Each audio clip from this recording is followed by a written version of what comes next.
ladies and gentlemen. Well, I guess the game is setting it right. Up until now, we've been following the story of Tyrion Cuthbert.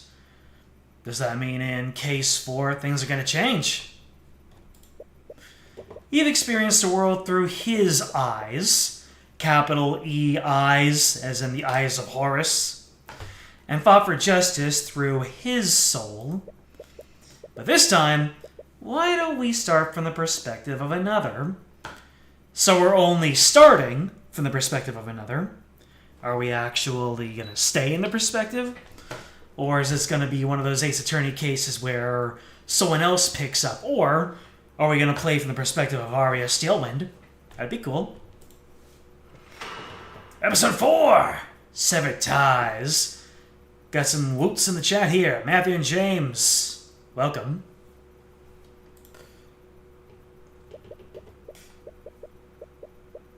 Oh, we're taking up the mantle of Ruby here.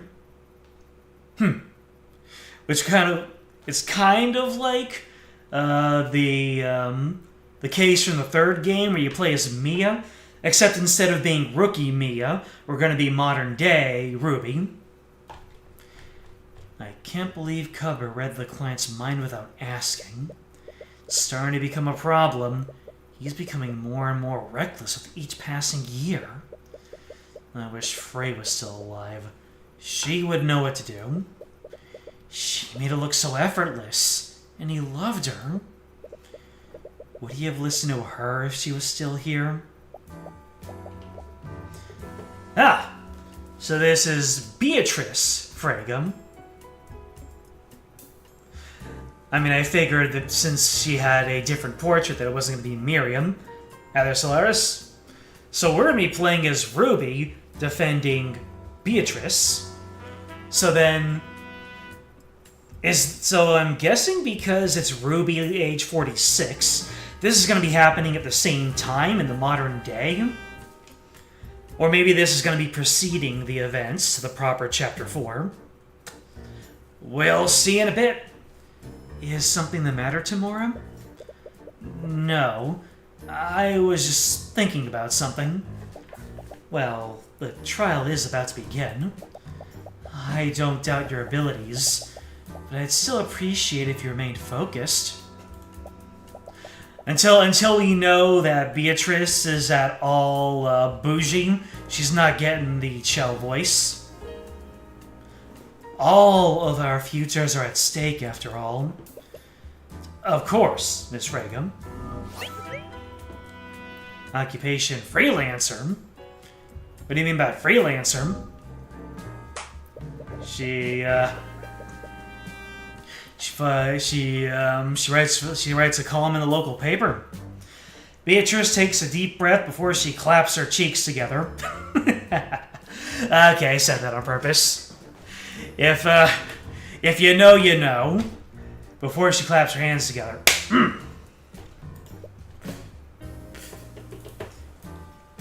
What's wrong? Nothing. It's just a ritual that I use to calm myself. Right. I'd almost forgotten about that. But more importantly, what are you doing here? That's a good question. And I will not believe a single word she says in response. Moderator Katone, she gets more stats the more jobs she's already mastered. Hey! Right out of the... we're getting out of the occult crescent with this one. My father sent me to guide Beatrice through the courthouse. Well, like you were sent here to corrupt her immortal soul. Now that we know who your daddy is. It's a new environment for her, and we were both worried about her condition. I still can't believe you were the boss's daughter? Hey, yo, White. I'm guessing the Eye Taker has an alias. Or maybe Ruby is very well aware that he's the Eye Taker and is just conducting her business. I don't know. We'll figure this out as we go along. Why didn't you say anything at the academy? Oh? Knowing my true identity would have caused friction with your son, wouldn't it? He's not my... Anyway, I suppose I understand why you stayed quiet. But I still don't appreciate being kept in the dark about this. Oh, speak of the devil. You'd spot Cuthbert and McCoy walking into the courtroom with the other members of the gallery. McCoy spots you and gives a friendly yet awkward smile. However, Cuthbert ignores you entirely and walks silently into the courtroom. Were we on bad terms with Ruby before this? Although we know the real reason is because they didn't want to make a front-facing Cuthbert portrait. They'd be like, we would have to pay the artists for one more portrait in order for Tyrion to talk to us. We ain't having that. Tyrion's just going straight in. Parental troubles? We had an argument earlier. It's nothing to worry about. If you say so. You are wary about what he saw in Beatrice's mind, though. Okay. So this is kind of a beforehand sort of thing. So there's a little bit of unknown that happened prior to this. I mean, after all, we're starting out somewhere in the middle of the start. He's always been a good kid, but his idealistic sense of justice clouds his judgment sometimes. You just hope he's not planning to do anything reckless. Reckless? Me? Nah, I'm a protagonist. I'm well-grounded. The trial's about to begin. Do you really have the time to be making small talk here? Prosecutor Steelwind approaches the three of you. But she appears to be accompanied by someone else. Nightgrave? Is that you? What are you doing here? Well... He's accompanying me as my aide for this case. I see. So I assume you'll be prosecuting? Of course. I never pass up the opportunity to face the infamous Ruby Tamora. After all, that's what she thought she was going to do in the first case. Really? If I recall correctly, you haven't even beaten Tyrion once so far. Oof! You shouldn't have did that. Let this Steelwind, don't strain yourself. What's that look for, Beatrice? You almost look surprised to see me here. Considering the circumstances, I thought you might recuse yourself. I am more than capable of being objective, especially for a case of this much importance. Well, I hope your mind is as strong as you think it is. Damn! Are we out here catching these rights and these lefts? Miss Steelwind, please calm down. Oh, how I love a good reunion. Now, you love all the discord. Wait, are we actually going to get playable tomorrow? She's actually going to... Ooh, okay. We're in for a good time here. Actual playable portrait tomorrow.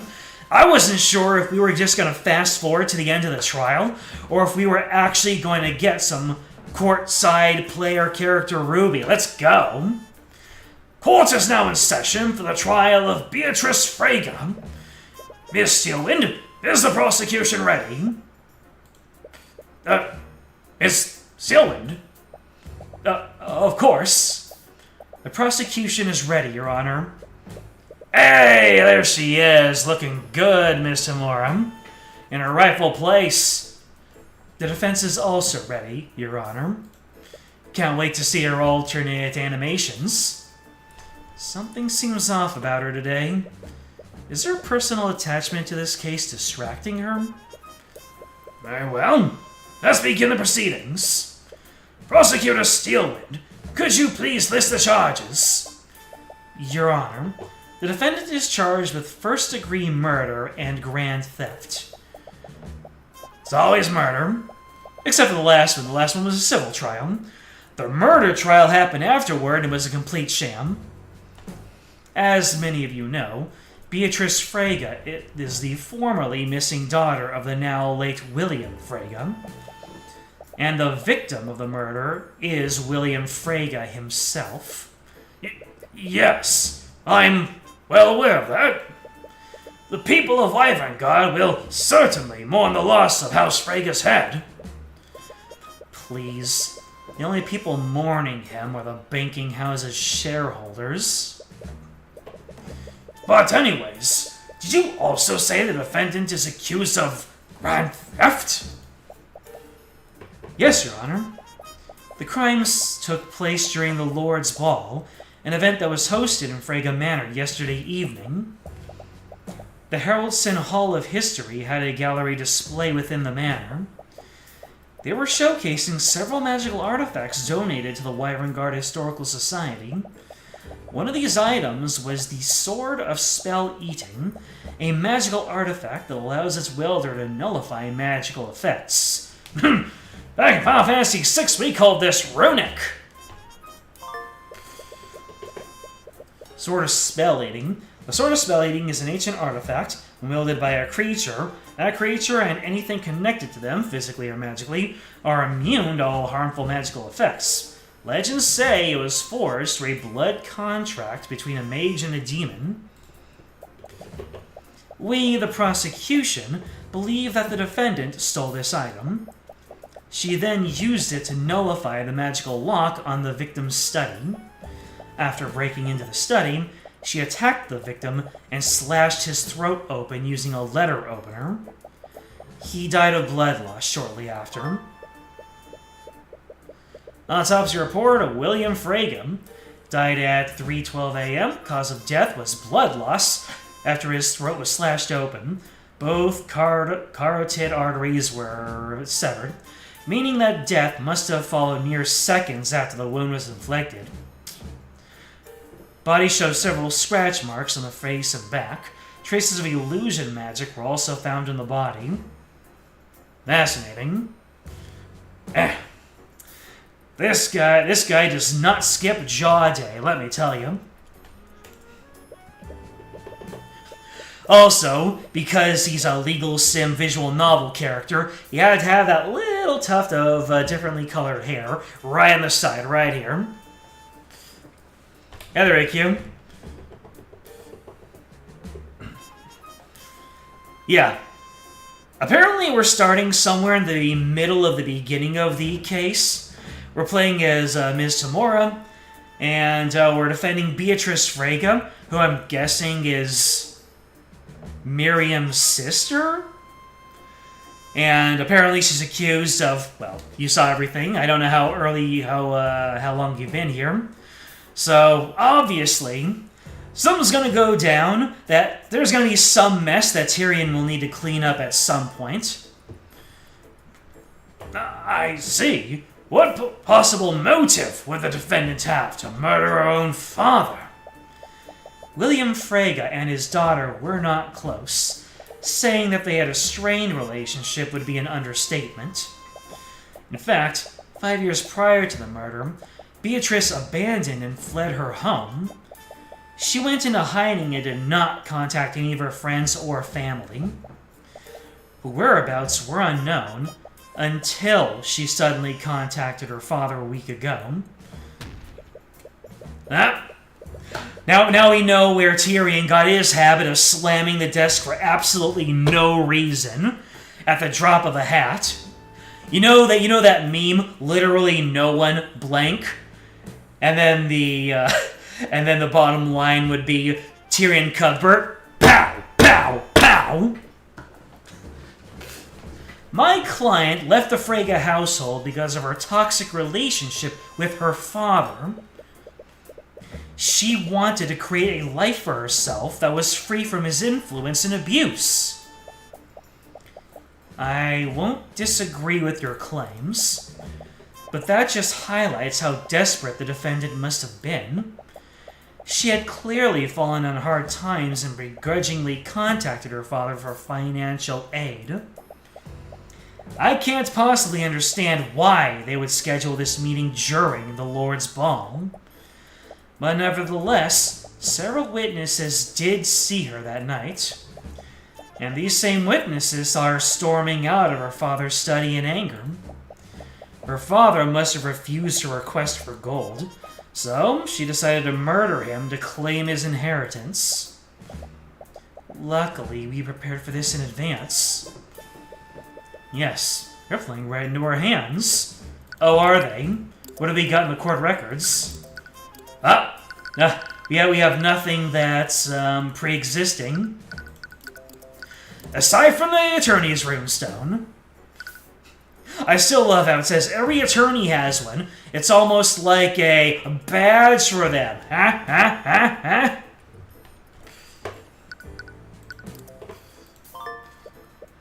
William Frega's inheritance? Beatrice Frega fled from her family 5 years ago and went into hiding. In retaliation, William Frega told Miriam Frega that he would remove Beatrice from his will. As a result, she wouldn't receive any inheritance after his death. As per your agreement, the testimony will be confirmed by Miriam Frega in court. Alright. So there goes the motive angle. We'll just have to see what new twists and turns this court case comes up. And yes, there was no investigation. We just went straight into court. What you're saying is all conjecture, Steelwind. You don't have any evidence or testimony that confirms what they spoke about. Yes, I'm well aware that you and your client have refused to tell us what was discussed during that meeting. But as long as you both stay silent, my claims are plausible. Oh! Smug Ruby! I don't think we were prepared for this. Be honest, Steelwind. Do you seriously think that my client committed these crimes in spite of her condition? Condition? What do you mean by that, Miss Samora?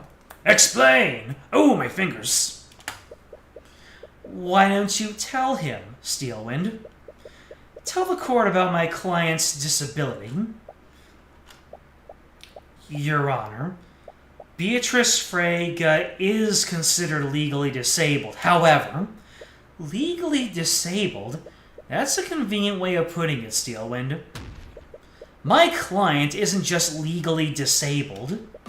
She's completely blind. Well, if I was surprised by a legally blind character in these legal sim visual novels, that'd be 2 times. Completely blind? Is this true? We have several medical documents and testimony from several chirurgeons attesting to that fact. My client is unable to see anything. Beatrice Frega is completely blind. She's unable to see anything through her eyes. This has been verified through several medical reports and qualified chirurgeons. Chirurgeons? How do you pronounce that? Chirurgeon.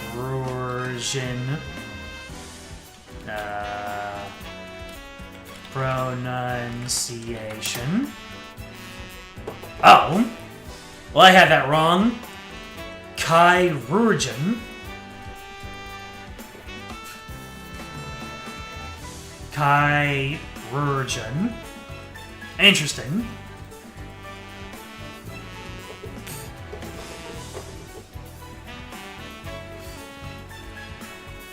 Yes, I know I went through Heaven's Word, and they said it several times. That was what?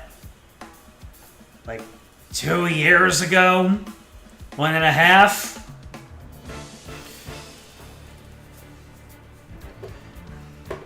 This has been verified through several medical reports and qualified chirurgeons. What is the meaning of this, Steelwind? Do you expect me to believe that a blind woman performed any of the acts you're accusing her of?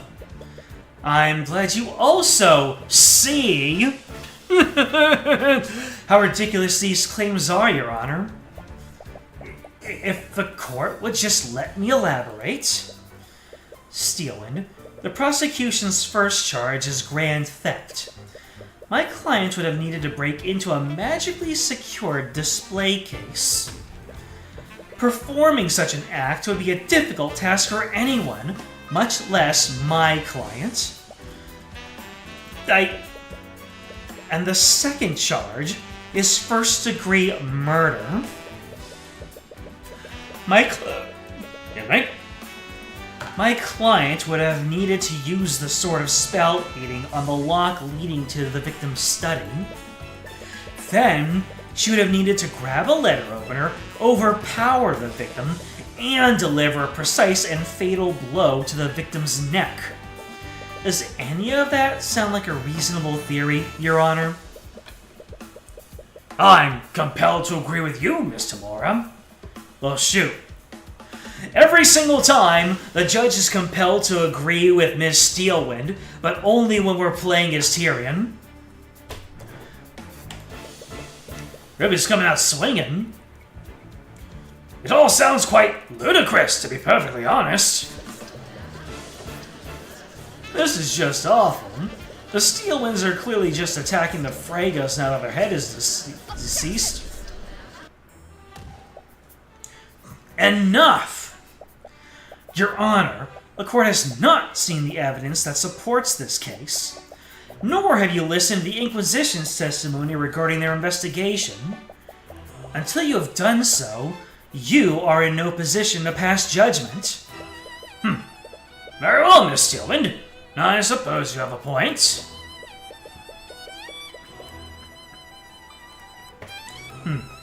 Guess the young lady has some claws after all. It doesn't matter. Their case against Beatrice is questionable at best. Frankly, it's surprising that Steelwind even went through with this. It's only a matter of time before the judge sees things your way. To begin, the prosecution would like to call Commander Orem White to the stand. Deja vu. I've been in this place before. Commander White, please testify to the court about the Inquisition's findings. Right. Here it comes. Ruby has a point telling Tyrion to rein in the recklessness, but she could do it through restraining the smug antagonism. Hey, I guess when you've become a seasoned veteran, you unlock that, you prestige, and you unlock the ability to become smug and antagonistic. We didn't want to cause panic after the sword was stolen, so we activated the manor's silent security system, put an anti-magic field over the entire manor. We did a search of the house. We found the stolen sword in the defendant's bedroom. It didn't look like she was gonna run. The Crown Prince asked her, told us to stand down, so we just kept an eye on her. William Fraga was in a bad mood that night, so he had already locked himself inside his study. But an hour later, we entered the study and found him lying dead in a pool of blood. The lock was still engaged, so no one teleported in. The purpose to temporarily disable the lock using the sort of spell eating. We have testimonies to say the defendant was seriously in debt. She must have murdered the victim to get part of his inheritance. Their case against Beatrice is just as you predicted, and you already have a countermeasure to disprove the existence of any motive. All you have to do is present that to the court. This is seeming a little bit straightforward. Alright. Well, if they're telling me that all you need to do is present it to court, I don't know. Is there anything I need to press about it? Or is there really just gonna be 1 and 2? Objection. Nope. Yes, it is. Hey, we even got the Ruby objection. Your Honor, the prosecution's case against my client is riddled with holes. and the prosecution's proposed motive is the largest among them. What do you mean, Mr. Mora?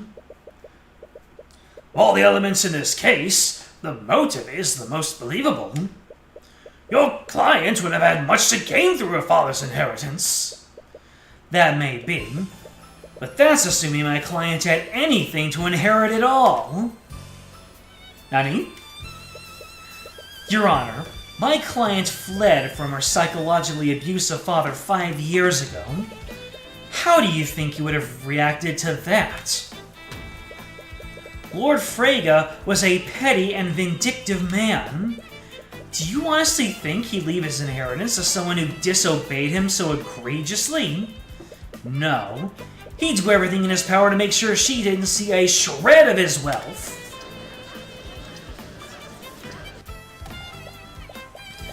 Yes, we're already well aware of this. Can I say how surreal it is to see two people on the prosecution side?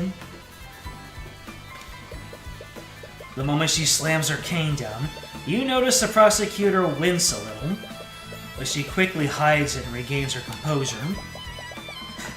That doesn't seem like a quick composure. Then again, I could have just kept her in that position for a long time by refusing to advance the text. On the night of the murder, the victim made the decision to disinherit the defendant. However, his murder deprived him of the opportunity to submit his will to his attorney. This only proves the defendant's motive. She would have needed to act quickly, lest her father submit the changed will. I'm afraid you're mistaken, Steelwind. William Frege didn't disinherit my client that night. He disinherited my client 5 years ago. I have witness testimony from Miriam Frege, William's youngest daughter. By her own admission, her father disinherited my client shortly after she fled the household. What? She never brought that up during questioning. Uh-oh. Is Miriam pulling an oopsie right now? Perhaps she's not as amicable as you thought. If you don't believe me, why don't we call her to the stand and ask her ourselves? What are you planning, Miss Tamora? I have no idea what you're talking about. Well, it's clear we won't get anywhere until we hear from Miriam directly. Bailiff, please escort Miriam Frege to the stand. Oh boy. Is that smug smile about to be wiped clean off Ruby's face? Ah. Miriam is not looking quite her usual bougie self. Miriam, is the defense correct? Did your father disinherit Beatrice 5 years ago?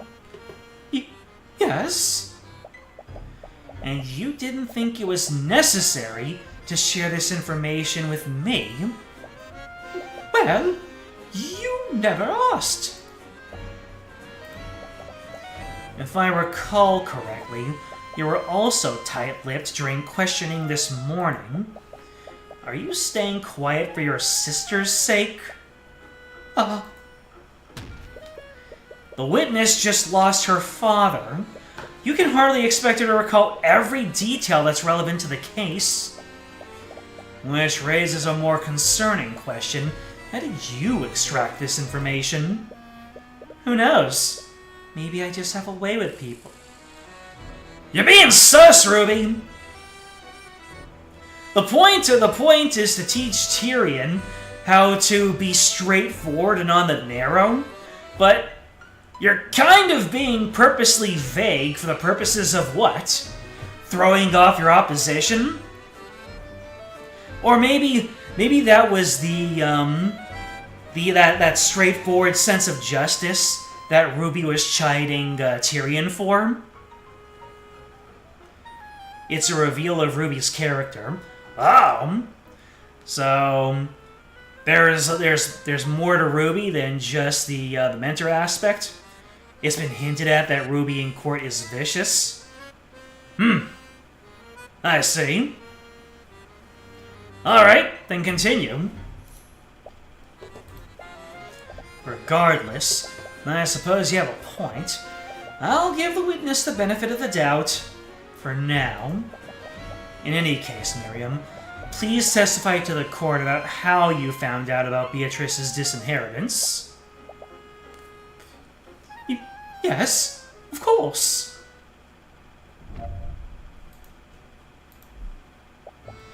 One day, we all woke up and discovered that Beatrice had fled from our home. She left a note for us, and in it she renounced her name and denounced my father. My father later called me and my sister into his study. He told us that he'd completely disowned Beatrice and removed any claim she had to the Frege estate. It was probably a threat to us in case we ever chose to go down the same path she did. He wanted to make an example out of her. Sister? So there's another Frege sister? Tyrion is also vicious in court, just to really follow in her shoes. There are things you don't know yet about her, though. I mean, she called the Eye Taker her boss, so clearly there's a lot more light to shed. This all happened 5 years ago. And you're sure this all happened 5 years ago? So what is it time for Arya to present some evidence and raise some objections? Because the way I see it, this is a testimony in our favor. I don't think that in all of Ace Attorney there's been one testimony that has been in our favor. Do we really have to bring up a contradiction from a testimony that's in our favor? And you're sure this all happened 5 years ago? Yes. Even now, I can remember everything clearly. I see. Her speech is getting slower. Is she deep in thought? Nightgrave seems extremely concerned for some reason. And Leif was there with you at this meeting? Yes, she was. Aye. However, Leif couldn't have possibly been there. Her words are getting more slurred. You notice that her balance is slightly swaying. Hey, are you okay? Of course,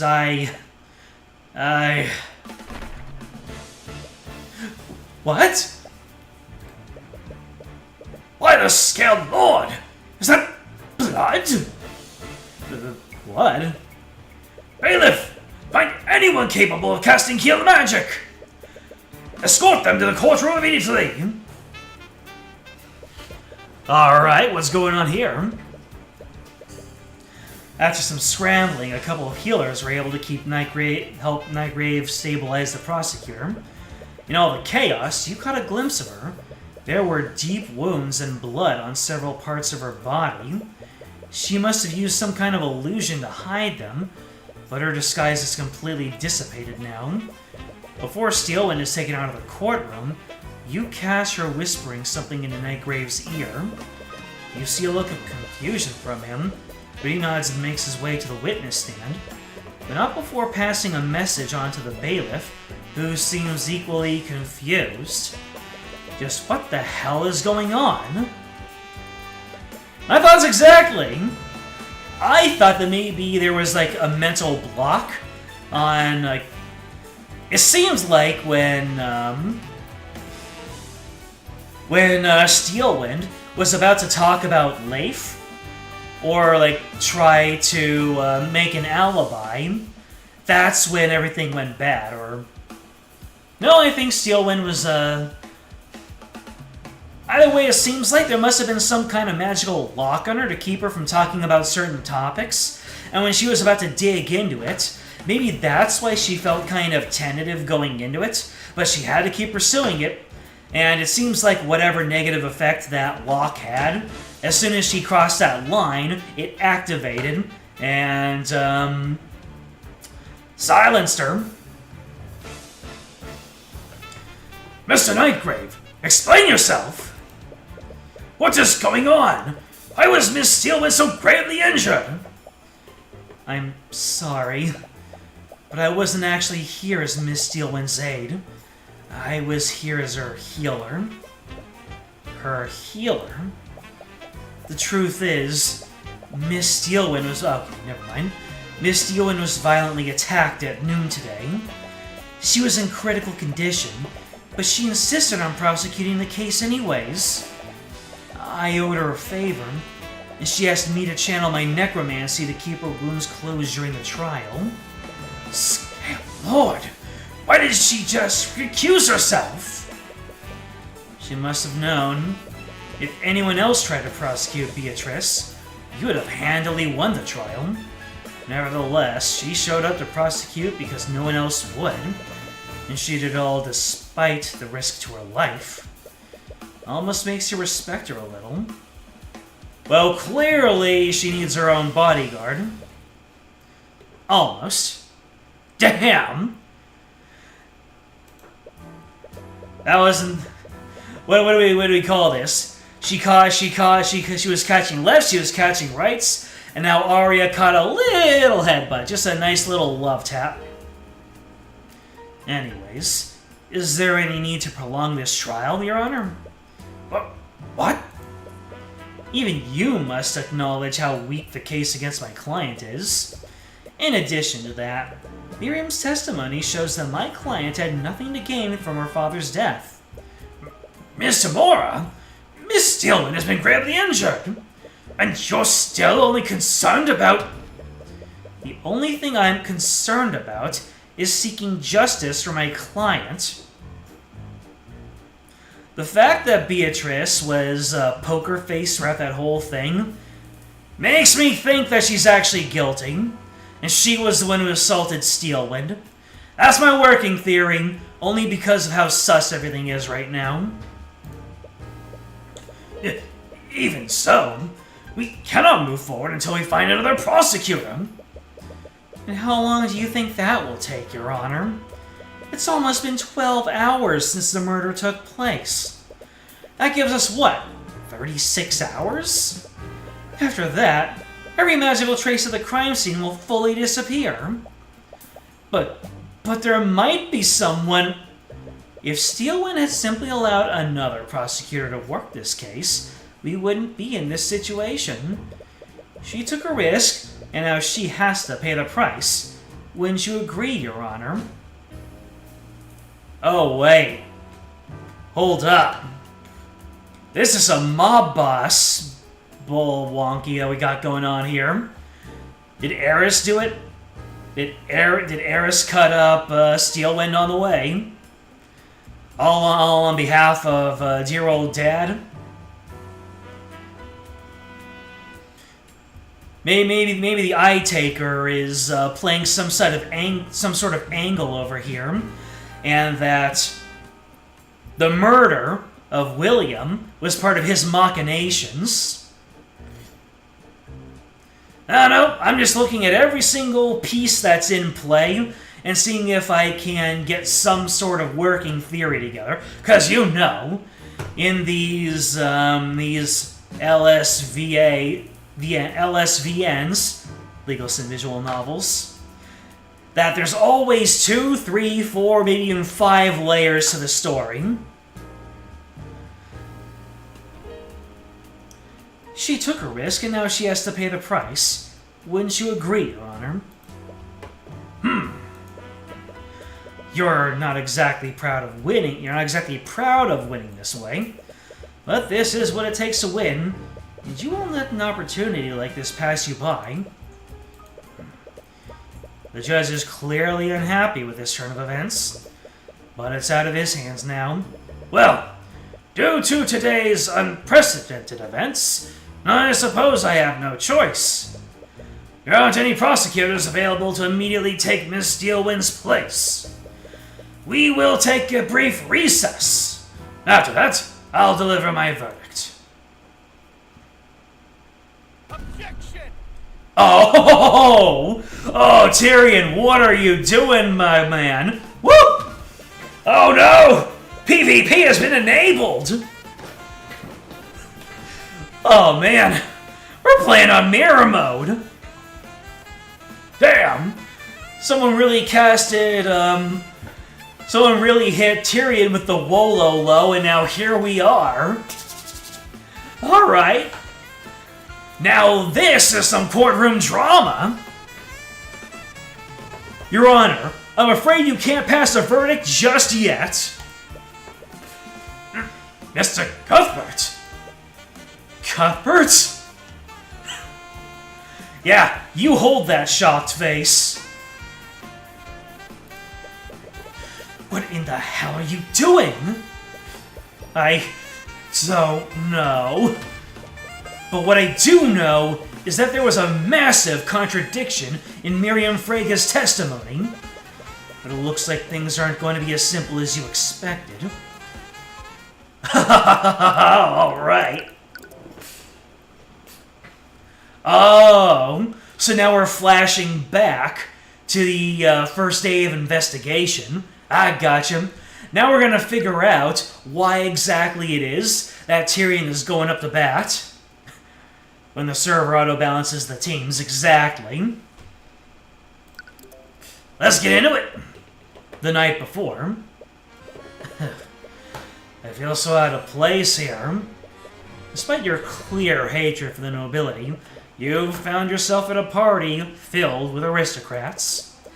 You hardly recognize anyone, but many of the people here clearly recognize you. You're used to receiving dirty looks from the upper class, but you can literally feel everyone's disdain for you. Yeah.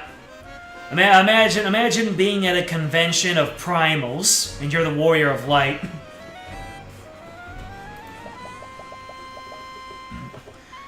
Why are you in the corner by yourself? I can't believe I let you talk me into coming here. Hey! She's got on the Adon Wong dress. That's the dress reserved for lethal ladies, am I right? Reasons unknown, you lose your train of thought. Reasons unknown, huh, Tyrion? I've been wanting to wear this dress for a while now. What do you think?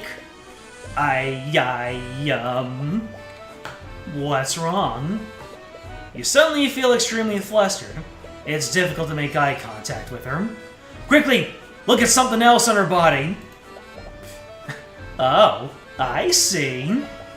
Are you enchanted by my beauty? Come on, say something. Ever since that night in Aranax, you felt like something has been off between you two. Am I interrupting something? Miss Amora, I wanted to check in on you two before you went to meet with Lord Frega. You spot a woman silently following behind her. Is she the client that Ms. Tamora is representing? You're pretty sure this is your first time meeting her, but she still looks familiar for some reason. Hi, I'm Tyrion Cuthbert. I'm Tamora's ward. You extend out your hand to shake hers. She has an aristocratic air to her, so you hope you're not being too informal. Instead of taking your hand, she claps her hands together and takes a deep breath. What? Sorry, I didn't mean to do that. It's a bit of a habit of mine. Oh. Nevertheless, she finally shakes her hand. Hey! Now that's an award-winning smile right there. Or maybe it isn't an award-winning smile. Maybe it's an evil smile. I've heard much about you, Mr. Cuthbert. My name is Beatrice. You're not sure about the details, but your mentor appears to be brokering a deal between Beatrice and William Frega. William Frege is the ruling lord of House Frege, so you're a little curious about what kind of deal he'd be involved in. But you've learned not to pry into your mentor's business. Anyways, we'll probably be gone for a while. Can I trust you two to not cause trouble? You're in a manor filled with the highest members of the nobility. You might meet some familiar yet unfriendly faces. We'll keep a low profile, Miss Amora. Please do. So, why were you so insistent on accompanying Miss Amora to the Lord's ball? She's looking directly at her worried emotion. You know you can tell me anything, right? Ah, now she's happy about it. He likes me, he really likes me. I guess everything that happened in Ornax made me think about things. I don't really know anything about my past or where I came from.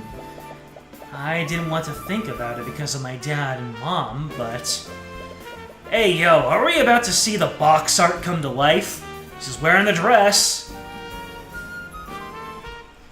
You wanted to find out who your biological parents are. I do, but I don't know now.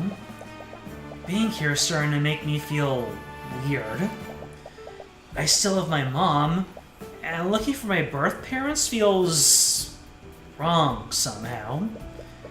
I don't think that's true. Really? Miss Amora adopted me when I was a child, and she gave me a purpose in life. But I still keep my childhood memories of my mother close to me. Miss Amora and my mother are both important to me. I don't think it's disrespectful to find out more about yourself, and I'm sure your mother will understand. You think so? Of course. And I'm also sure of another thing. If I'm with you, I doubt any of the noble heroes will want to speak with you. Yeah, I didn't want to be rude, but don't worry. I can find something to fill the time. You're just going to play chess alone, aren't you? Maybe. You really need to learn to talk to other people. Make some new friends or something. I don't need more friends. I usually want to spend most of my time with you anyway. Ha ha ha ha! The unintentional riz! Anyways, I'm gonna try to talk to some people. Arya catching lefts and rights, and Celeste catching this mouth softly, because I like you. Anyways, I'm gonna try to talk to some people. Yeah, I'll see you later. Celeste leaves to mingle with some of the other partygoers. You find yourself with very little to do, and you doubt anyone would want to engage in small talk from the likes of you. Hello, I'm Tyrion Cuthbert, the Noble Incriminator. Anyone want to share their secrets and incriminating evidence with me? I promise I won't get any of you arrested, unless you deserve it, which, being nobility, probably is likely the case with every single one of you. Except you. Your hand instinctively goes to your satchel. It contains your foldable chessboard. Well, it's not as if I have anything better to do. I should try to find an empty table to play on. Each table has a centerpiece of flowers on it. Most of the seats at the tables are filled. Doesn't look like you'll be able to play here. Gold-tilted chandeliers hang from the ceiling. Look fancy enough to be worth a small fortune. How many years of my salary is it worth? Oh, how much wealth is Frege hoarding to afford all this? Damn.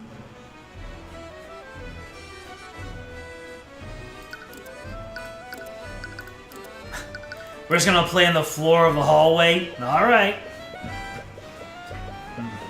This place looks pretty quiet. There aren't any tables anywhere. Well, I could play on the floor. Dogie! Mean doggy! What the? While walking through the hallways, you suddenly find yourself face to face with a large wolf.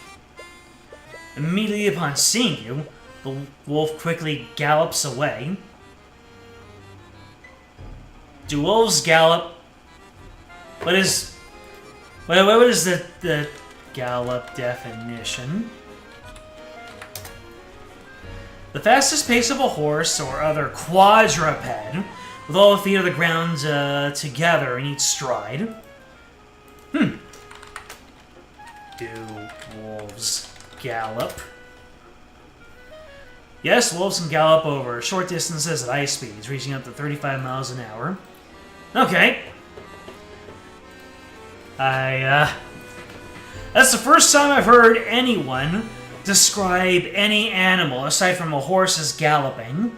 But Ed, if that dog just wanted to be if that wolf just wanted to be out of there, then yeah, a gallop is top speed for any quadruped, so 4 legs. Galloping is just running for 4 legs. Yep, that's what I saw.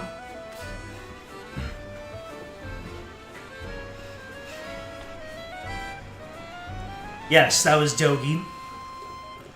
He looks a bit furrier than I remember. And yet Adel is not disturbed at all. Did someone leave a door open? You think about telling someone, but you remember that the manor is full of nobles. You're sure a servant will spot it eventually. It's not as if anyone will believe you anyways. Besides, it might end up eating someone. But it'd probably be best to find somewhere else to play. Several jewels mounted on the wall. They all look equidistant from each other. You already knew the House Frey is wealthy, but embedding jewels into the walls makes the place look tacky.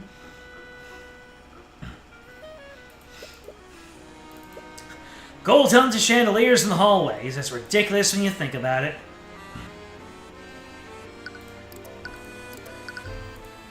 Alright. Oh, hey!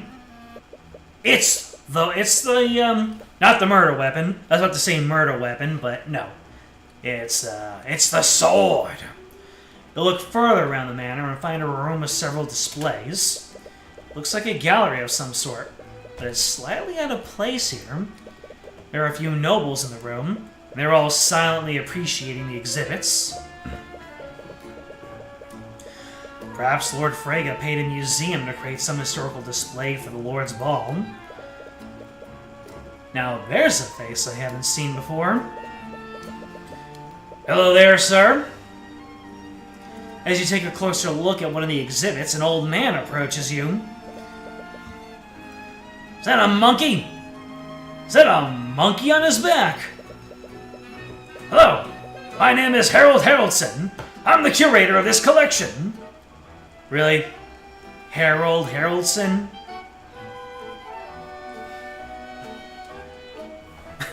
Nerd! Now, the monkey looks like the nerd. Harold Haroldson? Is that a pseudonym or something? No. Name Harold Haroldson. Harold Haroldson, the Harold Haroldson historian. I see. Wait, he's a museum curator? He must be extremely knowledgeable about Wyverngard's history. You wonder, would you happen to know anything about the ancient dragons? Did someone mention the door to darkness? Ah, like the scaled Lord Rathalion.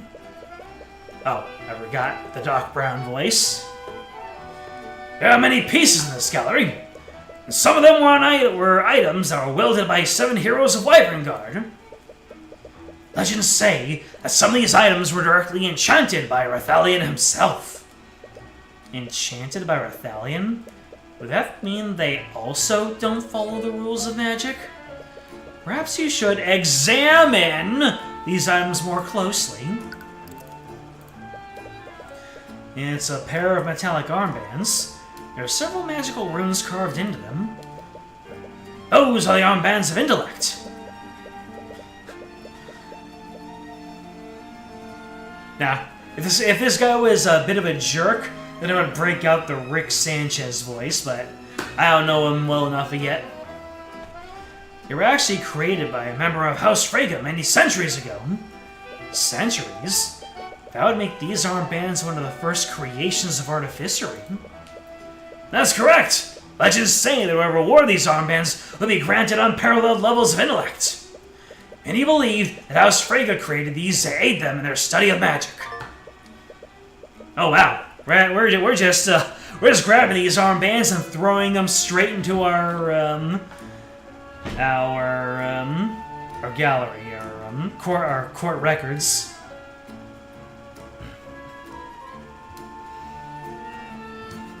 Your Ace Attorney inspiration is showing exactly.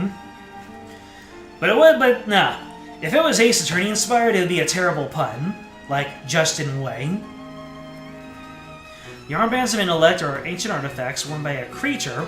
That creature's intelligence has been increased beyond the limits of an average human. Anyway. Legends say it was forged by a member of House Frege to further in their study of magic.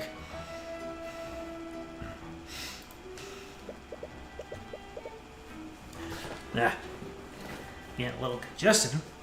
It's a painting of some sort of scientist. That man is Dr. Luke Cooper. Luke Cooper. He was an alchemist and inventor from one of the branch families. He's well known for his studies into imbuing intelligence into automations. Intelligent automations? Would that make them similar to arcane constructs? Yes, actually.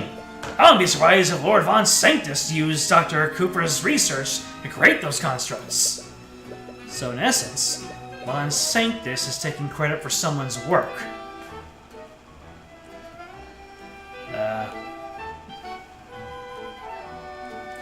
How very Jeffersonian of him. It's a crimson red short sword. I have a feeling this will become important later on. That's the Sword of Spell Eating, crafted by one Anton Chekhov. Legends say that it has the power to protect its wielder from any kind of magic. So it's like an anti-magic field. In a way, yes. It has less than heroic origins, I'm afraid. It's said that this sword was created through a blood pact between a mage and a demon. A demon? Hey, Eris, do you know anything about demons?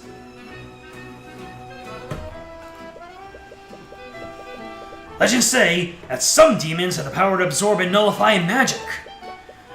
A demon must have imbued some of that power into this sword. Or at least, that's what the legends say. Sword of Spell Eating is an ancient artifact wielded by a creature. The creature and anything connected to them are immune to all harmful effects. So it's basically the same thing as when it was added to the court records previously. This is inspired by a series where cross-examining a parrot was pivotal to the final case. True. I made a reference to that in the first episode. Bring out the parrot!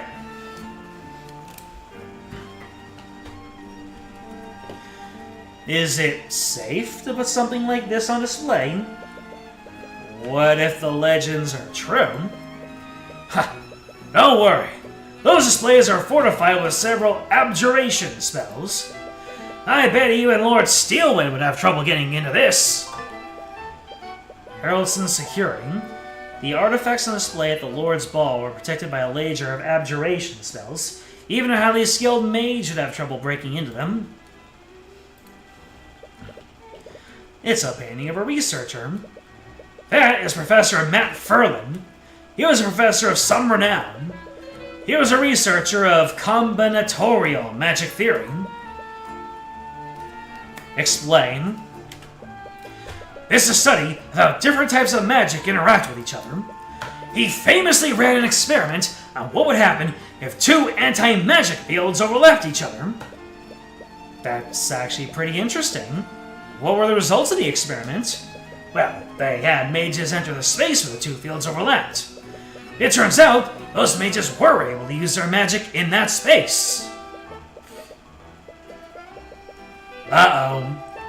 What'd I say? Why am I getting the knowing giggles from the gallery? That's rhetorical, by the way. You don't need to spell it out. Though I am curious. Wait, how would that be possible? They would have had two anti-magic fields affecting them. When the two fields overlapped, they canceled each other out. I've heard that it's akin to multiplying two negative numbers together. You put that sword that literally eats magical spells in a glass case strengthened by magic. Surely nothing could go wrong with this, and it won't come back to bite me later. You'll understand why you laughed in time. Alrighty then. It's a pair of golden earrings. There's small jewels embedded into each of them. Those are earrings of vitality. It's said that the Scaled Lord imbued a portion of his immortality into these. Intellect, okay. How do you imbue a portion of immortality? Is he still completely immortal? Or is immortality now compromised? Did it grow back? So many questions. Legends say that whoever wore them would have their lifespan increased tenfold. The Scaled Lord could do things like that?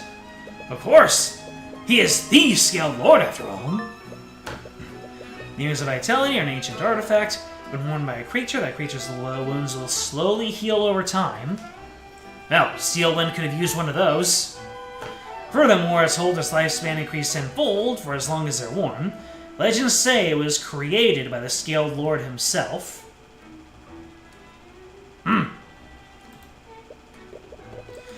Are there any spells that can create a similar effect to these earrings?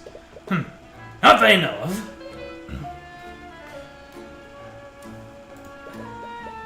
A spell like that would probably fall under the school of necromancy.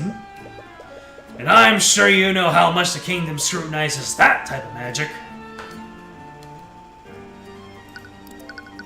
I guess we'll talk to our man here. So, what is a historian doing at the Lord's Ball, Mr. Haraldson? Harold. Right. Harold. Haraldson is my son!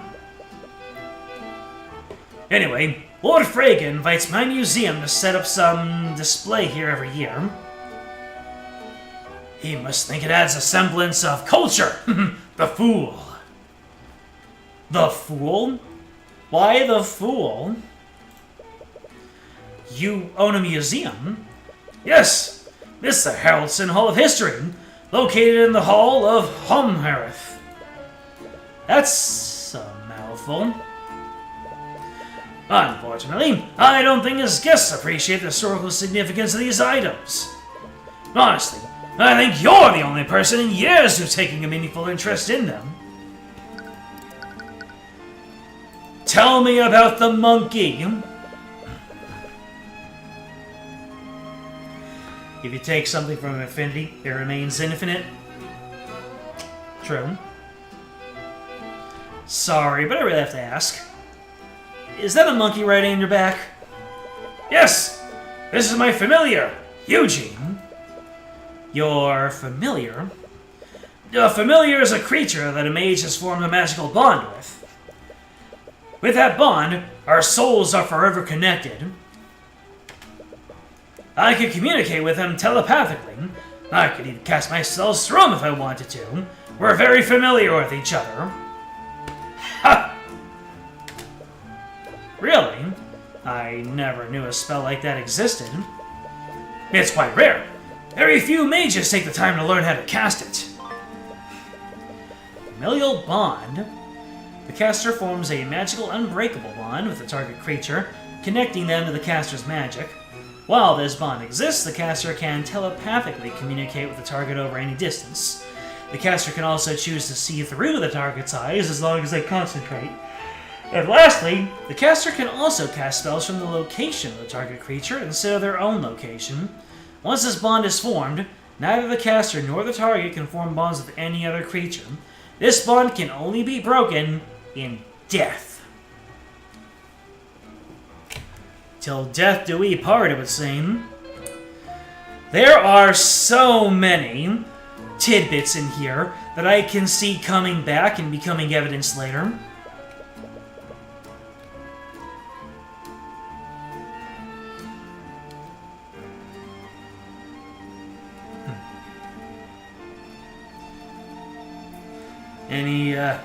Anybody in chat familiar with Dale and Dawson's stationery supplies? That's become the cat's meow of my friend group. One of my friend groups.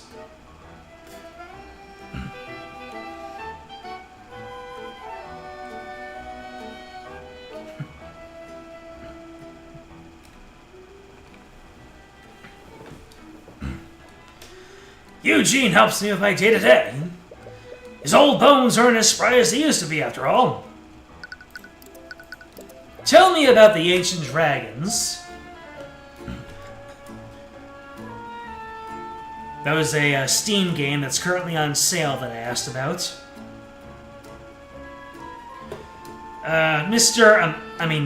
Harold. Harold? As a historian, do you have a lot of knowledge about the ancient dragons? The answer to that question is somewhat complicated. Explain. Unfortunately, a lot of historical texts in my collection have been altered or even outright destroyed by the Church of Bahamut. Because of that, it's quite difficult to separate myths from actual historical accounts. Right. I remember encountering a similar problem with the Imperial Academy. You must be quite dedicated to your studies. They let this simpleton into the Imperial Academy! Rude. I suppose that can't be helped. I had to fight the church for a long time before I could even display dragon bones in my museum.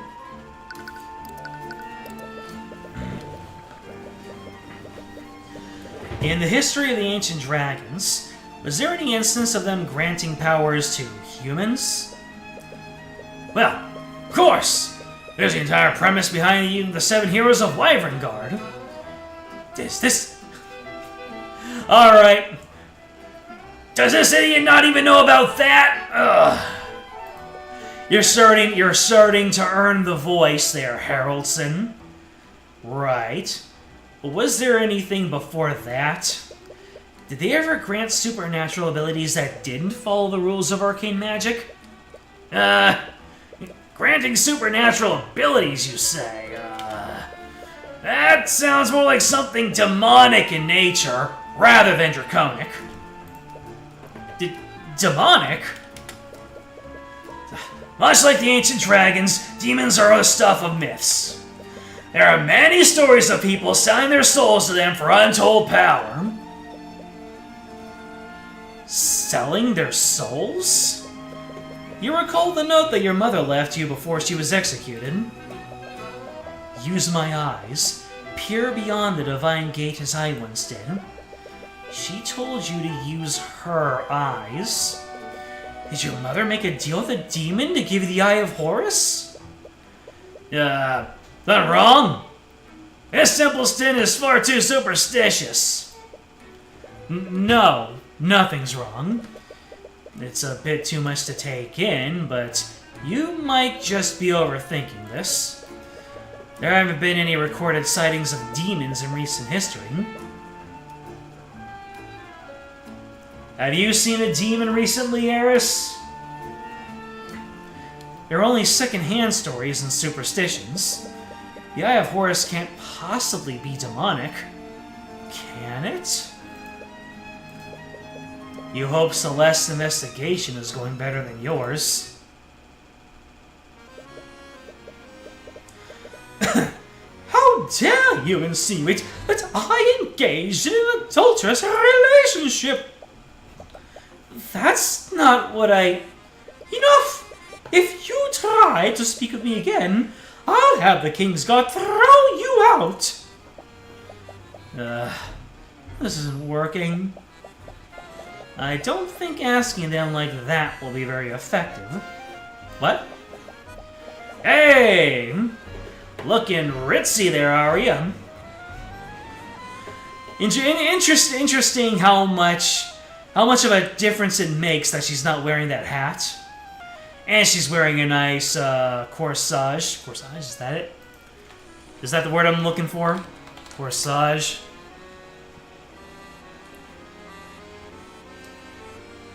Yes. That is the word. What was the other word I was thinking? Yeah. It definitely wasn't the other word that I was thinking.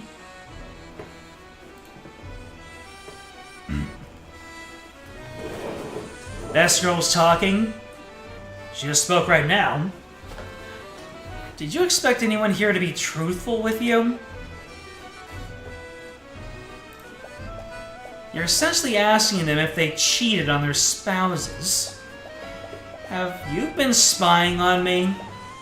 Not intentionally. I was just surprised to see you here of all places. Right. I guess that makes sense. You're not party crashing, are you? Of course not. I came here with Ruby and Tyrion. That honestly raises more questions than answers. But I'll take your word for it. Anyways, you're looking for your birth parents, aren't you? Was I being that obvious? It's the only reason I could think of. Why else would you be trying to speak with members of the nobility?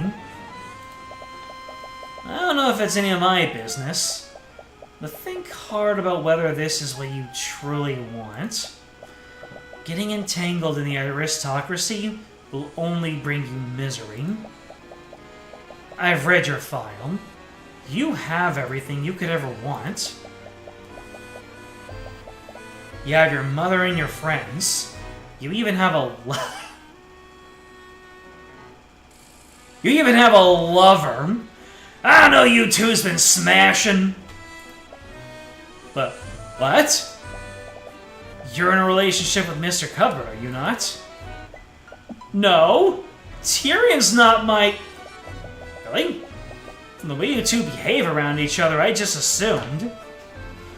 Arya Steelwind, shipping before the game even came out.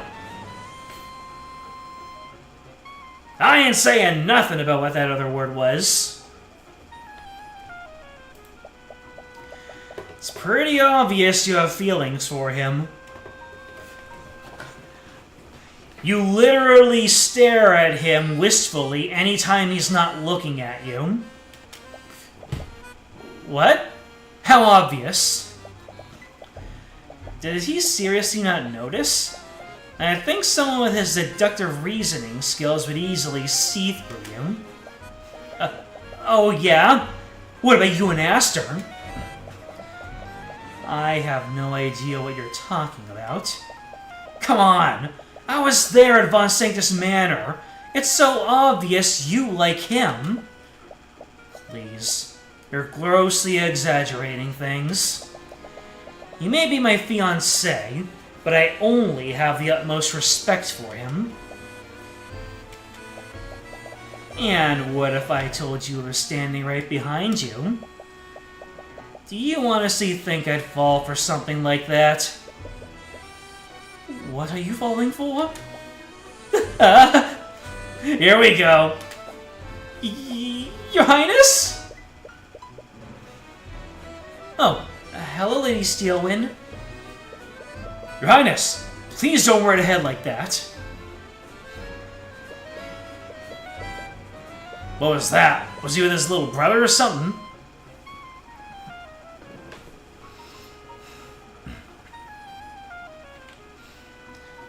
You'd think that, but Tyrion is a simple man? Well, the thing is, well... I thought that Tyrion was aware, he was just in denial. But now that I think about it, I don't think that he knows. I think that he's aware of himself, but he just assumes things about Celeste. Your conversation with Harold was definitely interesting. You still find yourself with very few leads. Be it dragons or demons, the origin of the Eye of Horus still remains a mystery. You find yourself returning to the ballroom, and you spot Celeste in the corner with some other people. Is she with Aster and Steelwind? Hey Aster, what do you think of Steelwind's dress? It suits you very well, Mr. Steelwind. Ms. Steelwind, you look lovely.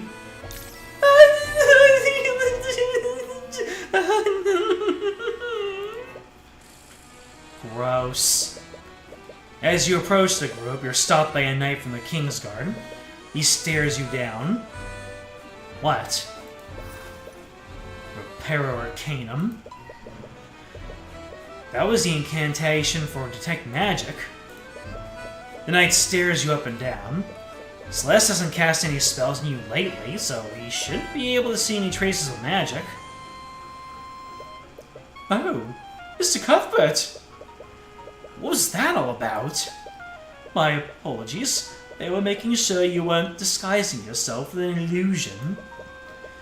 The Kingsguard are charged with keeping us safe. They must take every precaution to protect us. Oh, and who might you be? Do not speak so familiar with me, peasant! Alaric, don't speak to him like that! Why shouldn't I speak to him as I please? I'm Prince Alaric de Wyverngard VI. I will not demote myself by showing courtesy to a commoner. Doesn't he mean demean? What do you actually say? Demote. Occupation, Prince, and it's his entire personality, too. I'm terribly sorry about him, Mr. Cuthbert. It's fine. Anyways, weren't you supposed to be investigating your birth parents? Leave the poor woman alone. She started it. Right. I'm actually quite surprised to see you both here. What brings you to the Lord's Ball, Mr. Cuthbert? We were just accompanying Miss Amora. Her client has business with Lord Frege. Client? Oh dear. Yep, she's, apparently talks didn't go very well. Hey, if Ruby was facilitating the talks between Beatrice and William, doesn't that make her a prime suspect?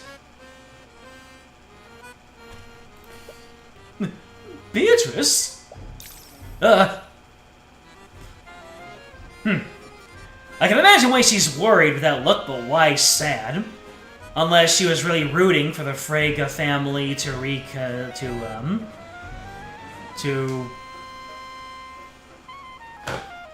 what's the word for getting back together and letting bygones be bygones? Re-something. Not rekindle. Like, you know, when estranged people get back together and it's all happy. Dang it.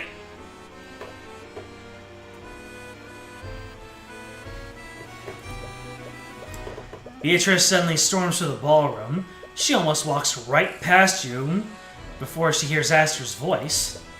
She looks furious. Did her discussion with Lord Frege go badly? Reconcile, thank you. Oh, that voice. Is that you, Aster? It really is you. She called him Aster instead of Your Highness. Do they personally know each other?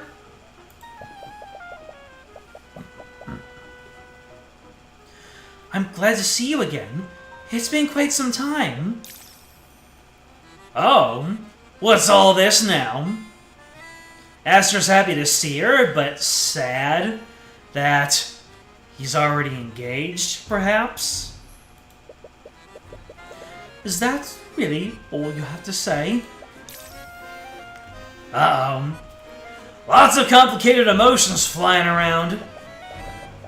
It appears you two have much to talk about. I'll take my leave.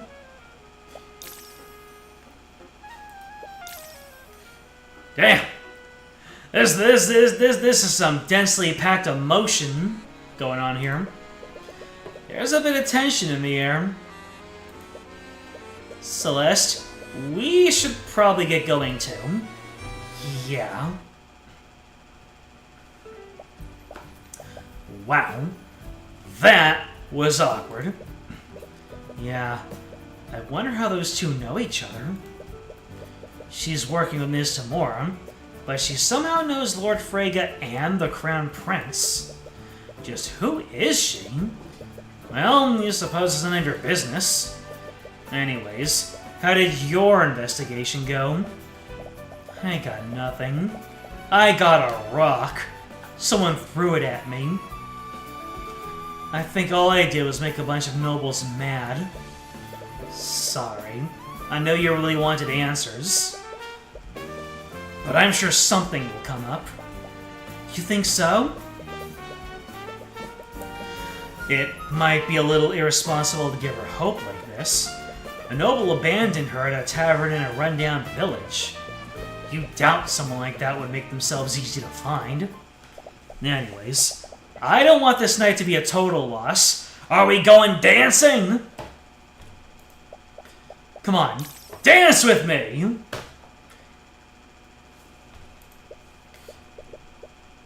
What?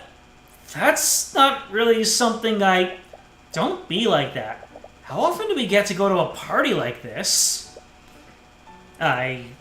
Before you have a chance to object, she grabs her hand and starts dragging you to the middle of the room. You receive a few dirty looks from the aristocrats nearby. Celeste, people are staring at us. Who cares what they think? They're nobles. We know what makes you cheer. They're gonna hate us no matter what we do. She takes hold of your other hand and begins to pull you into a waltz. There it is! The box art! In all of its refined glory. I don't even know how to dance. I've never done this before. It's easy. Just stop being so awkward about it. That's easy for her to say. Alright, just tell me what I need to do. Well, first... Hey, here we go! You need to be closer to me. With one swift motion, she pulls your body closer to hers. Watch my movements and try to follow my lead. You seem to know a lot about these things. I had to do a lot of networking when I was a mercenary. Do you know how many times I had to charge a merchant into hiring me? I see. You really don't know much about her, do you? You carefully watch the position of her feet and try to match her movements. After a while, you find yourself able to match her rhythm. But you still accidentally step on her foot every few beats. She doesn't seem fazed by it. Either she's being polite or she genuinely doesn't feel anything. You're getting it, but don't focus so much on where your feet are. Just look at me. Bam! Celeste is just going for it. And I'm here for it. What? Come on! Do it! Just do it! You try to break eye contact with her, but every time you do, you slowly find yourself being drawn back into her eyes. You feel so embarrassed that you're becoming lightheaded, and you find yourself perspiring more than usual. But at the same time, you don't have any urge to break away from her. There's a comforting warmth behind all the anxiety you're feeling. And there he is, the infamous Tyrion Cuthbert. Never turns away from challenging a noble, but can't dance a step to save his life. Why are you worried? Her expression doesn't betray a hint of it, but you still detect feelings of nervousness from her. Is she just as flustered as you are? There we go! We found it! You find yourself relaxing a bit more, And you're somehow able to continue matching her movements. Let's see here. Let me just move this around. Give it a little rotation. And there you have it. It's beautiful.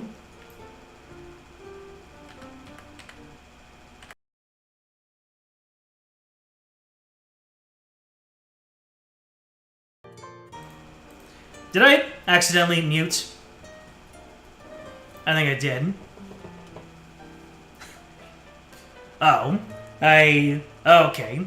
I mashed undo a whole lot and undid me unmuting. Gotcha.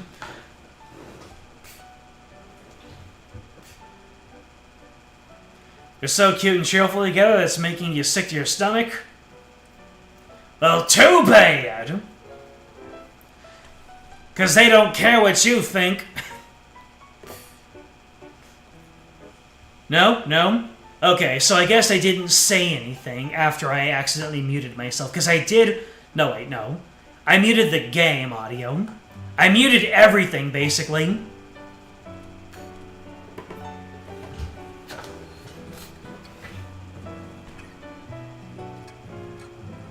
We're all nobles here. See? There you go. Although, what is it? You know the man is supposed to lead, right? That has never been the case in any of our interactions, Ms. McCoy. The pants have been squarely on you this entire time. Maybe I don't subscribe to gender stereotypes. Base and real. Or, maybe you just suck at this. Oh, I'll suck on some... What? Who said that? It's been a while since you felt this calm. There's always been something that you needed to prepare for. A client that needed saving, a culprit that needed catching. We are quite content with this one brief moment that you were able to spend with her. You almost find yourself getting lost in the mood. Until you spot a familiar face, accompanied by a legion of knights. Man! We're getting crock-blocked by Orem White. We've got on one side the awesome young couple, and on the other side the intimidating Inquisitor. No. Don't tell me. The knights storm their way towards where Beatrice and Aster are. Several of the attendees take notice. They all stop what they're doing to see what's going on. Beatrice Frege, by the authority of Wyringard Crown, you're under arrest! Did he just say Beatrice Frege? Damn it. It was just getting good. We should see what's happening, shouldn't we? Yeah, let's go. You are completely out of your line, Commander. I thought I told you to stand down. Do you not recognize who you're speaking to? Let go of Lady Frege. I can't really do that, Your Highnesses. Aster, what's going on? It's Lord Frege. He was found murdered in his study. And these cretins think that Beatrice is behind it somehow. Sorry, Your Highness, but my orders come straight from Steelwind. Lady Steelwind sent you?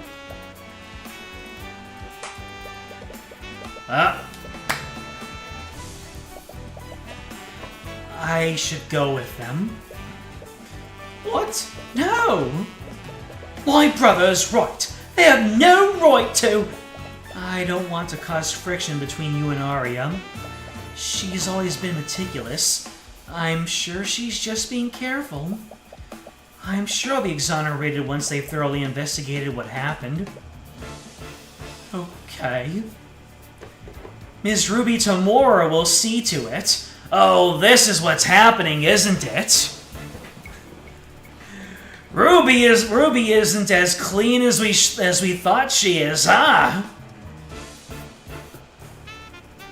She's probably working in League. At least that is one working theory. Only if that's what you truly want. What? You can't just let them take her away. Brother, she's correct. It's not our place to interfere with the laws of our kingdom. But, however... Yeah, Your Highness. Oh, God. Miss Beatrice is blind. One of you knights will need to escort her. She's... What? Did you say that she's blind? Beatrice Frege is completely blind. She's unable to see anything with her eyes. Has been verified through several medical reports and qualified chirurgeons. Anyways, we're gonna need to take you to a holding cell, lady. One of you should stay with her and guide her through. Please, I may be disabled, but I am not a child. Beatrice walks past the knights and heads towards the foyer. It appears she already knows the way out. What's going on? Shouldn't you all be following her? Right. Inquisition, move out! You definitely didn't expect the night to go like this. Just what is going on here? What indeed? Oh, we're still in the investigation. Interesting.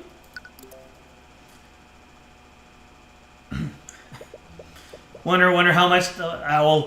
I guess that technically wasn't the investigation, that was the introduction. Investigation starts now. I can't believe they kept us here until noon. The Lord's Ball was already running well into the night, even before the murder occurred. You'd like nothing more than to catch up on your lost sleep, but you made a promise to Aster. This doesn't make any sense. Beatrice was with me and my brother the entire night. Right. You were there when she met with him in Steelwind. She couldn't have stolen the sword of spell-eating and have murdered her father. I don't understand. All the people that could have done this, why would Steelwind suspect a blind one? Mr. Cuthbert, could you defend Beatrice against these awful charges? I don't think I even need to. What? Beatrice is Ruby's client. I'm sure that she'll be the one defending her. Well, that certainly puts my mind at ease. Or is it? What's wrong? I don't know if I'm asking too much, but could you still investigate the crime scene for me, Mr. Cuthbert? What? Well, you said that Miss Tamura will... I know, I don't doubt her abilities. But Beatrice is a dear friend of mine. I'd like every chance for her to be found innocent. You said that she was a dear friend. They must know each other since she's a Frege. Why would Miss Tamura, of all people, represent a member of a noble house?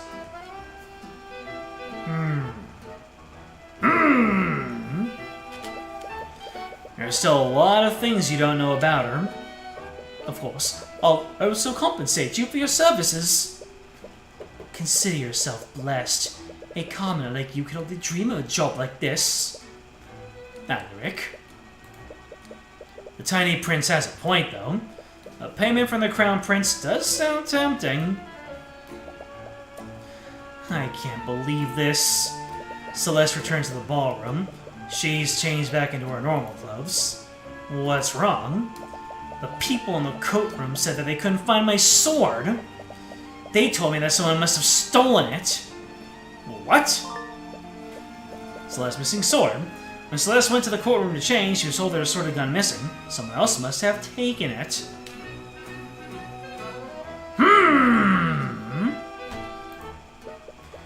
Why would would someone want to steal Celeste's sword?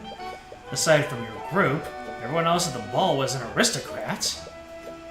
You do recall her saying that it was forged in the Eastern Kingdoms. The Calvard region! Knowing what you know, this context is all sorts of wacky. Someone might have stolen it because of its rarity. We could probably keep an eye out for it while we investigate the manor. This might all just be some kind of mistake. I hope so. But anyways, where should we start first? We should head out to the crime scene. I remember hearing that they found Lord Frega's body in his study. Let's go over there. Let's! Repario Arcanum. I'm sorry, I just needed to shout out into the void.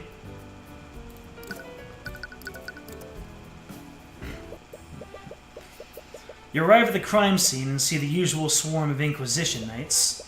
However, you also spot some members of the Kingsguard. They must be working together since the victim is from one of the Pillar families. I wasn't expecting to see you here, Mr. Cuthbert. I thought Ruby Tamora was defending this case. Prosecutor Steelwind approaches you as you enter the study, and she's followed by an unexpected yet familiar face. Oh! Was Arya assaulted as early as this? Interesting. So, I mean, yeah. Nightgrave was brought in to be her healer, so if he's here right now, this is after Arya got assaulted. Interesting.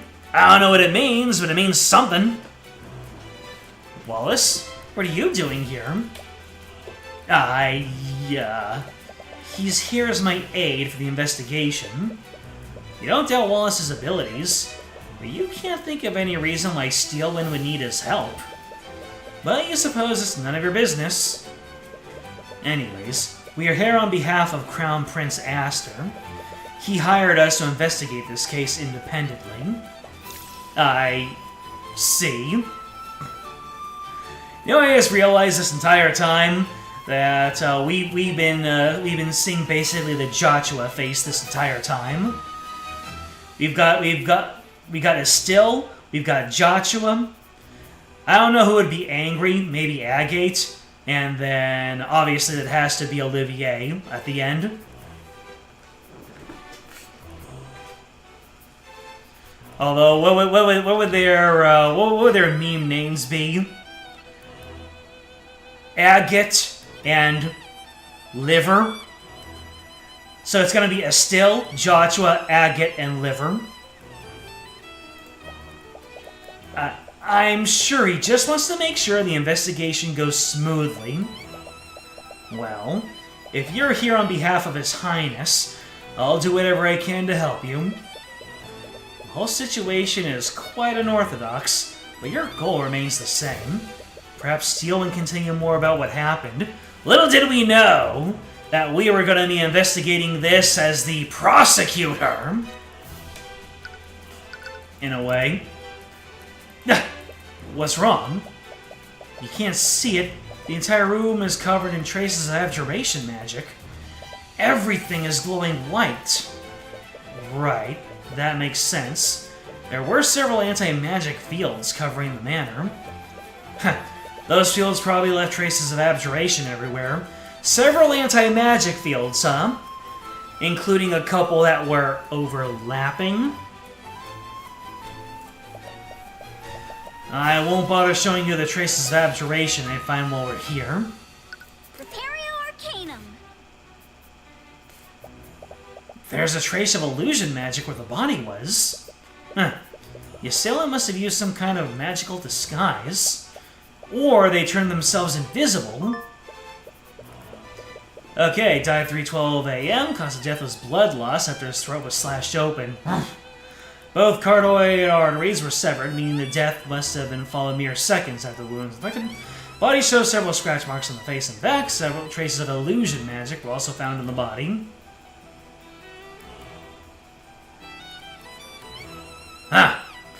several traces, not just one. It's a bookshelf filled with books.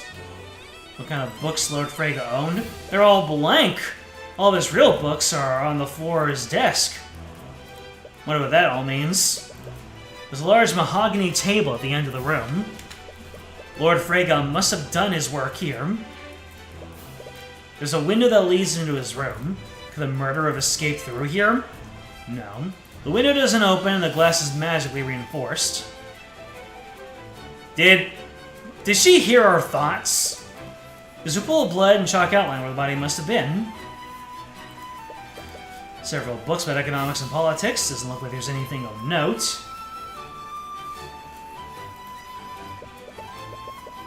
It's a painting of some sort of scholar. There's some text on it. Rook Rezingar, economic scholar and aristocratic accountant. He was known in some circles as Rook the Crook, due to his inability to cook the books of the four pillar houses. Oh, his ability to cook the books. So he was Rook the Cook of the books. I get you now. Not the crook. Rook the Cook, the cooker of books. I had to take another look. I had to brook a look to know the Rook the Cook of books. I'm shook. Rook the Cook. They really said let him cook. Sometimes I wish I could have a nickname like that. What about Crimson Demon? Ugh, not that one.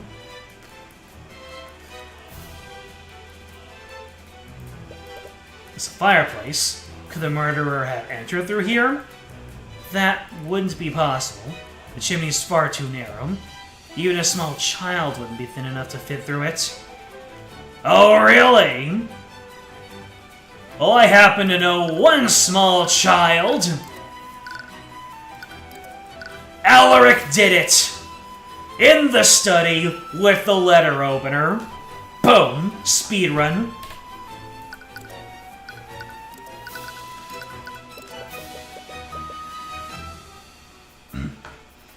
What can you tell me about the murder? William Frege was found dead in this room after the lockdown was lifted. Wait, lockdown? What lockdown? From what we can tell, his throat had been slashed open with a letter opener. The cause of death was blood loss. Both of his carotid arteries were severed. Here's the autopsy report if you want a detailed description. Were you able to find the murder weapon? Yes, the murderer left it at the crime scene. It was a letter opener owned by the victim. The murderer must have found it in this room and used it. There was one strange detail about the weapon. The handle was completely shattered. We're not sure what to make of that detail, but it's as if something crushed the handle using tremendous force. Put a pin on this one.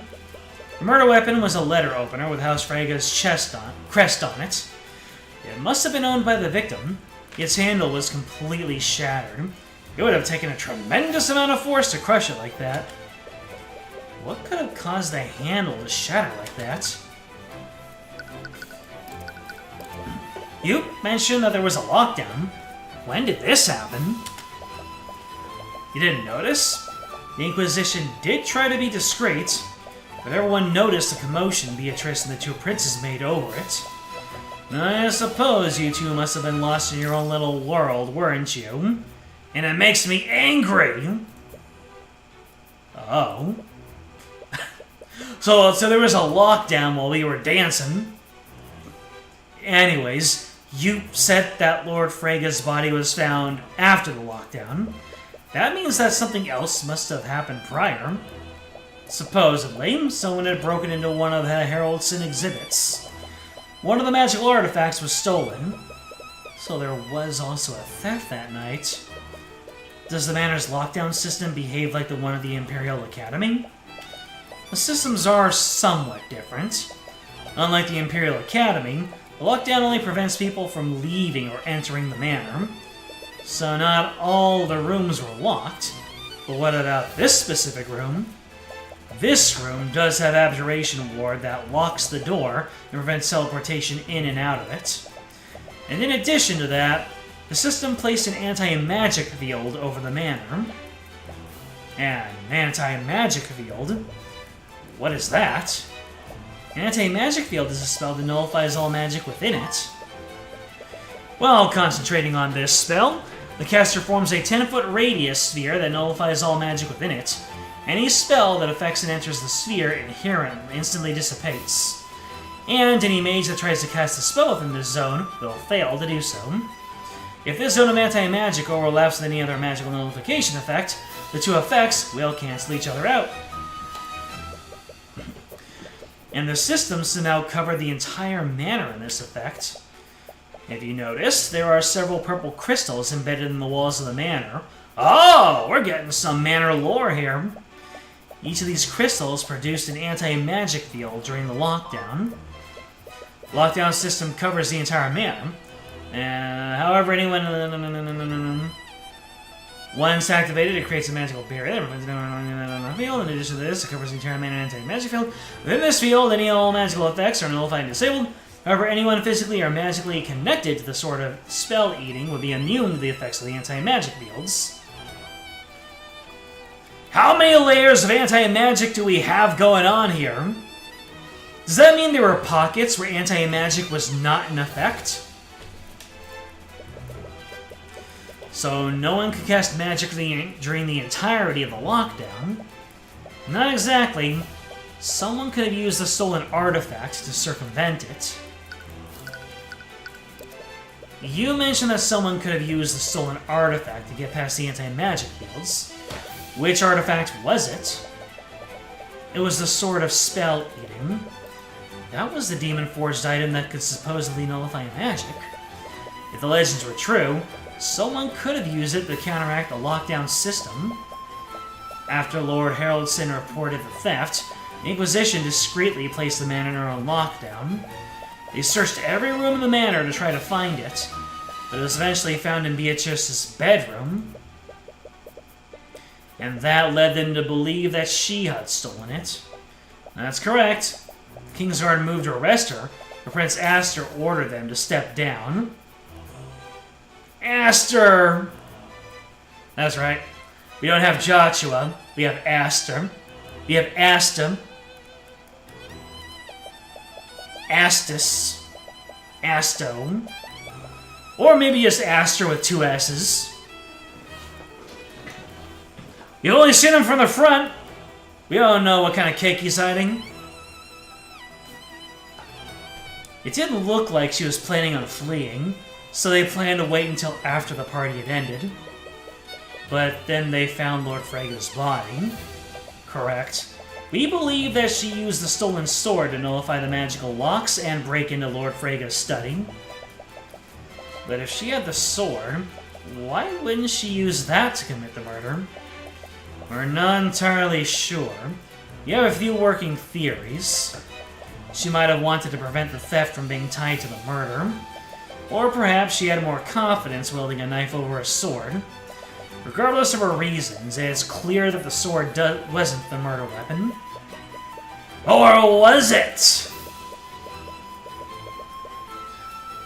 Oh, and then script strength probably destroyed the handle?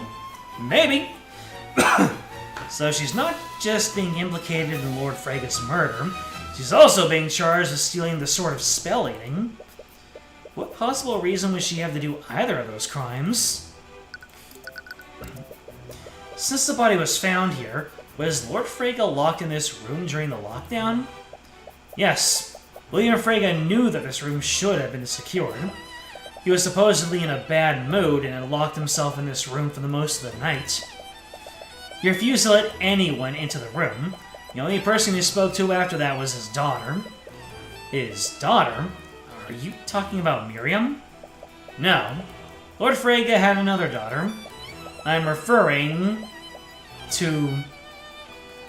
How do you pronounce this? Lefe pronunciation. Let's go ahead and throw some quotes around that.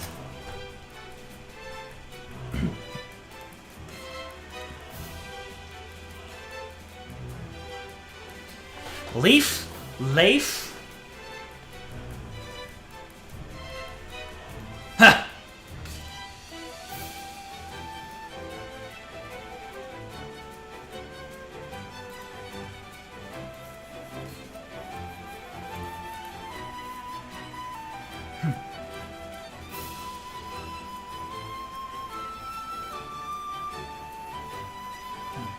Boy named Origin.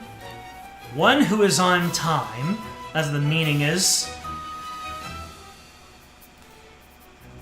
Well, I guess it's Leif until further notice. Or is it Leif Fey? Probably Leif. I'm referring to Leif Freyga, Lord Freyga's middle child. She tried to tell her father about the theft, but he was apparently preoccupied with something else. He said he wanted to stay in the study for the rest of the night. When did this happen? It was shortly before the lockdown was activated, a little after 1 a.m. I see. Hello there. Interesting. Guess she takes after her mother more than Miriam and Beatrice do. After his meeting with Beatrice Freyga, William Freyga retreated into his study and locked himself within it. He refused to speak with most anyone who tried to disturb him. The only person he spoke to was Leif Freyga. She told him about the theft of the Sword of Spell Eating a little after 1 a.m., but William didn't seem to care and returned to his business. Leif must have been the last person to see Lord Freyga alive then. You should speak with her and get more details about Lord Freyga's actions that night. By the way, Steelwind, do you have a map of the manor? I do. Would you like a copy? Please and thank you. A map of the ground floor. It shows rooms relevant to the case. Oh, floor 1 and 2. I'm getting spoiled.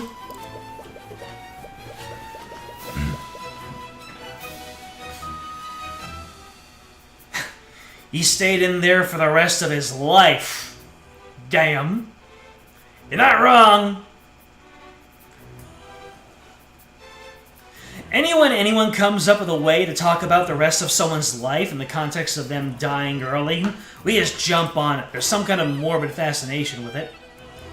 Were there any other witnesses aside from Leif who saw Lord Freyga that night? Perhaps someone heard what happened from a nearby room. There was someone who heard the altercation, but it was quite obscured. A servant was trapped in a storage room nearby. There was an air vent that connects this room with that storage room. He supposedly heard sounds of a struggle through that vent. What did this witness hear? There were sounds of a struggle before he heard Lord Freyga choking on his own blood. Pleasant. When the lockdown was lifted, he informed the Kingsguard of what he heard. That's when they discovered the body. I see. Who is this servant? I believe you actually know him. His name is Jan Hughes. He sure landed on his feet after getting replaced. Wait, Mr. Hughes is here? Never expected to see him again, much less here of all places. But if he heard the altercation, you'll definitely want to speak with him. I think I'm lacking a lot of information about the defendant. From the way you were both acting, you and Esther seem to know her.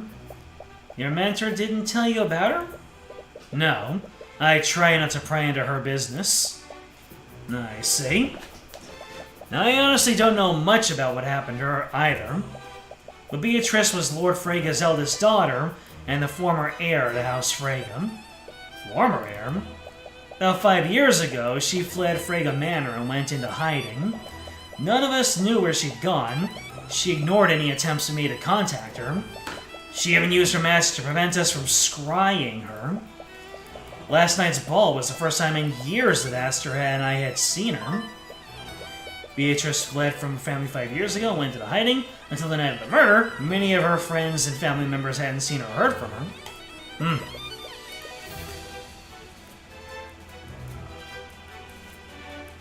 Interesting. Is there... well, Is there a possibility? Well, I'm wondering if maybe this is an imposter Beatrice, but I don't know how that would be cleanly done without leaving a trace. If that's true, how did Ms. Tamora meet her? Would you happen to know why Beatrice was meeting with her father after all these years? I have some ideas, but nothing concrete. I was hoping you could tell me. Tamora and Beatrice have both refused to disclose anything about their meeting. Damn it. What could that meeting have been about? Speaking of which, I haven't seen Tamora anywhere in the manor. As the defendant's attorney, I would have thought that she'd be here to investigate the murder alongside you. That is strange, but Miss Tamora has always had her own way of doing things. Perhaps she's using a different strategy. Anyways, I imagine that she met with her father to request financial aid. Why do you say that? I have it on good authority that she was deeply in debt. That's the only reason why she would speak with her father after all these years. It's also why I believe she murdered her father. You think she murdered him for his inheritance? It's the only motive that makes sense. Alright, there's a lot to work through here. The prosecution will try to assert that Beatrice committed the murder, but why would she have needed to carry out all the actions described? The first thing we need to do is narrow down the time in which the murder occurred. When did the murder occur? Body was discovered after the lockdown was lifted, and Leif Frege saw her father alive before it was activated. He entered the study and watched as the lock engaged. The murder occurred, let's see, after Beatrice's departure. No. If we assume that Leif's... If we assume that Leif's testimony is correct, William Frege was alive before the lockdown was triggered. Not only that, he said that he would stay in the study for the rest of the night, which means that he probably never left his study.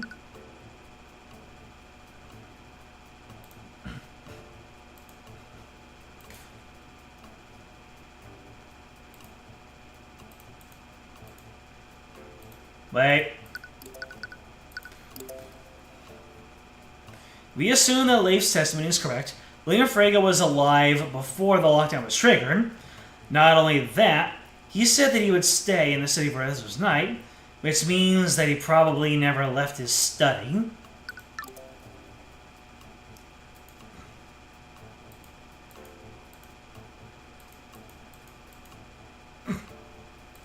Kind of interesting that they have all these other options for number one.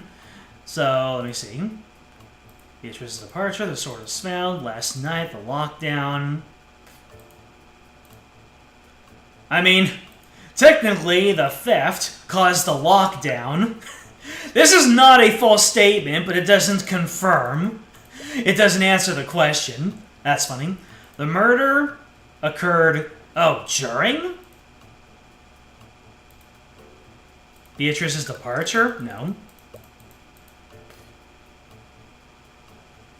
The murder occurred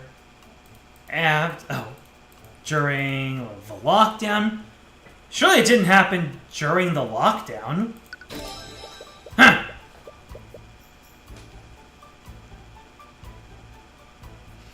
I had ruled that out, but I guess that's the case.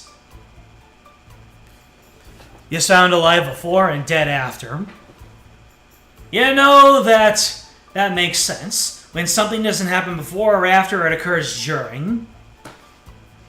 It didn't happen during either of the buns. It happened during the meat patting. Right. The murder must have occurred during the lockdown. But that means the murderer somehow got past the abjuration wards that protected this room.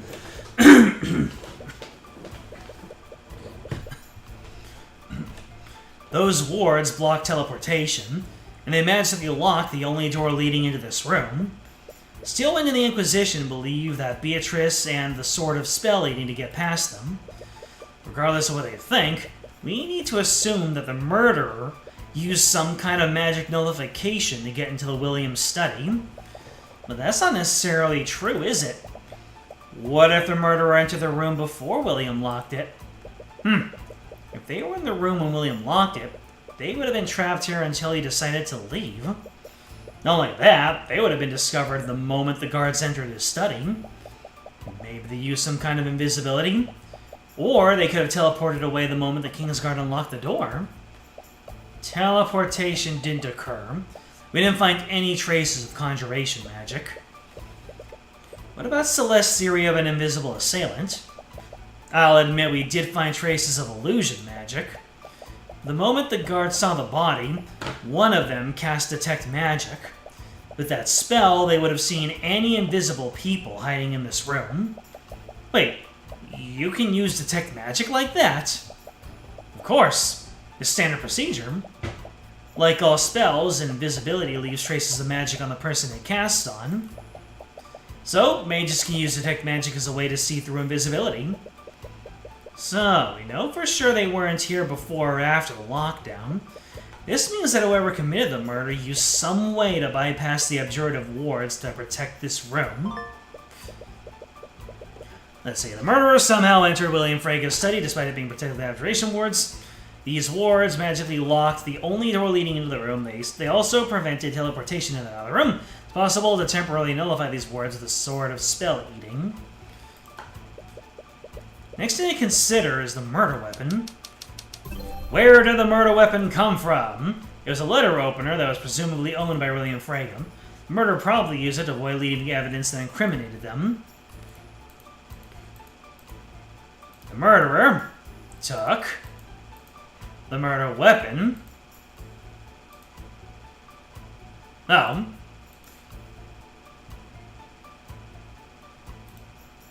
Outside of the manor? No, in Beatrice's room. Let's see, so the murderer took her, destroyed it. Where did the murder weapon come from?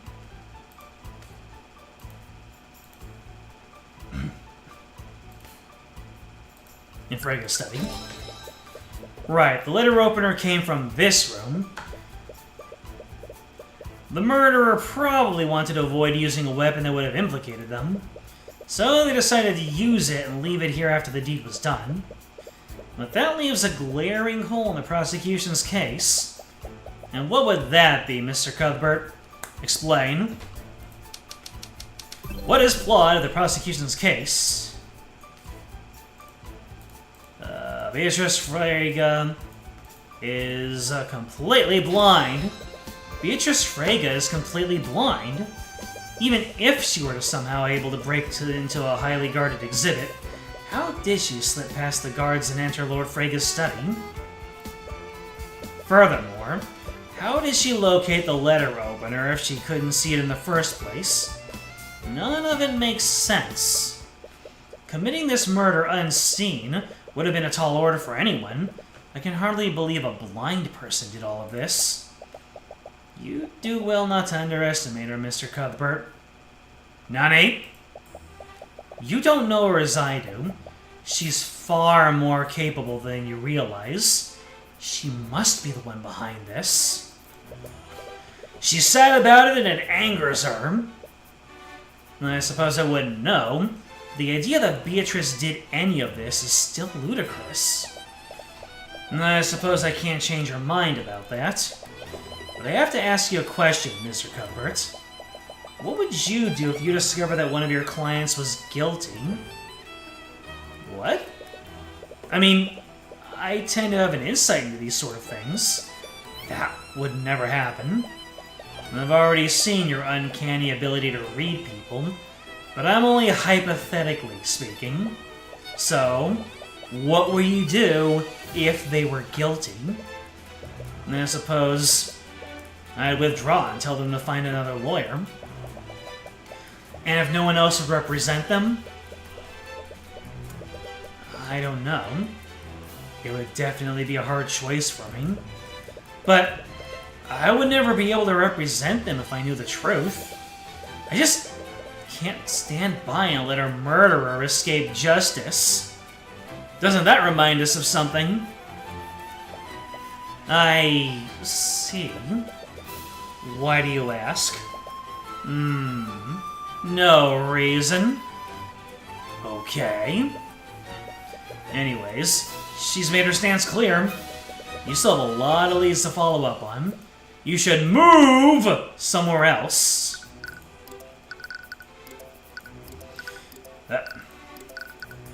Alright, storage room. You enter the storage room, hoping to investigate the air vent that connects to Lord Frega's study, when you come across a person laying on the floor. What? Jan? Is that you? Oh man, that's a lot of noise. That was a good nap too. Mr. Hughes. Oh, it's Hello. Why are you taking a nap in the storage room? I needed to take a break from all the chaos going on. The Kingsguard won't let us leave until they finish investigating the murder. This office noble shooed me away when I tried sleeping on one of the couches. I didn't expect anyone to find me here. Anyways, the prosecutor told us that you heard the murder from here during the lockdown. Do you think you could tell us what happened? Sure. Why not? My nap's kind of ruined anyways. So, you're working as a servant now? Not exactly. I was part of the catering staff. The twins started their own food business after Frega threw us out of the academy. Right. Sorry about that. It's not your fault. Even if Redmond was still the headmaster, I'm sure the board would have found some other way to get rid of us. Wait, are Valentina and Valerie here too? No. They just contracted some staff to Lord Frega for the Lord's Ball. I think a bunch of other businesses did the same thing. I wonder how they feel about this. They lent their services to the very man who got them fired in the first place. William must have offered them a lot of gold. Man, can't believe I got myself pulled into another murder investigation. Do I have bad luck or what? Phoenix's job is to keep the innocent out of jail. Edgeworth's job is to put the guilty in jail. No contradiction. The prosecutor told us that you heard the altercation through the air vents. Could you tell us exactly what you heard? Well, I didn't hear everything. I was taking a nap in this room when it happened. Why were you napping here? I didn't have a choice. I accidentally closed the door when the lock was engaged. Before I knew it, I was trapped here. Right, you recall Steelman mentioning that. Anyways, I heard the sound of some kind of struggle going on. I couldn't hear everything, but I heard Lord Frega shout, "Who are you? What do you want?" That went on for a few seconds, and I heard the sound of someone getting stabbed. Did you hear the voice of the assailant? They didn't say anything, but I did hear them. Their voice was really raspy. I think they had a sore throat or something. Or they were trying to mask their voice. I am vengeance! I am the darkness! Jan Hughes was trapped in a storage room near William Frega's study. He took a nap, but was awoken to the sounds of some kind of physical struggle. He heard Frega shout, "Who are you? What do you want?" After a few more seconds, he heard the sound of someone being stabbed. Why did you enter the storage room anyways? The servants were complaining about rats running through the air vents, so they sent me to take care of it. I heard one of them running in the vents upstairs, and I followed it here. I figured I had nowhere else to go, so I opened it up and put a trap down. And after I was done, I tried to leave, but the door was locked. I didn't have anything else to do, so I took a nap. Servants have been frequently complaining of the sound of rats running through the vents. Jan tried to track one of them down and followed it to the storage room.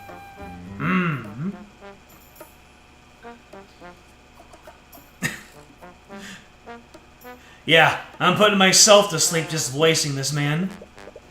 He only heard a few words before the murderer struck the final blow. Doesn't give you much to go on. This testimony could become relevant later. For now, let's move to Beatrice's bedroom. Come on, Tracker, where are you? As you enter Beatrice's room, you're accidentally met with a large cloud of dust. Wow, this place has not been cleaned. Oh?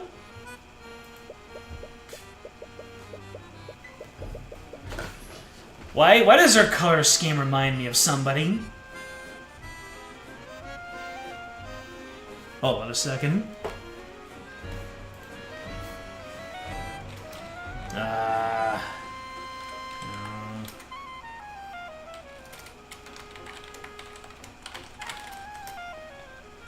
Or maybe it's just her clothing.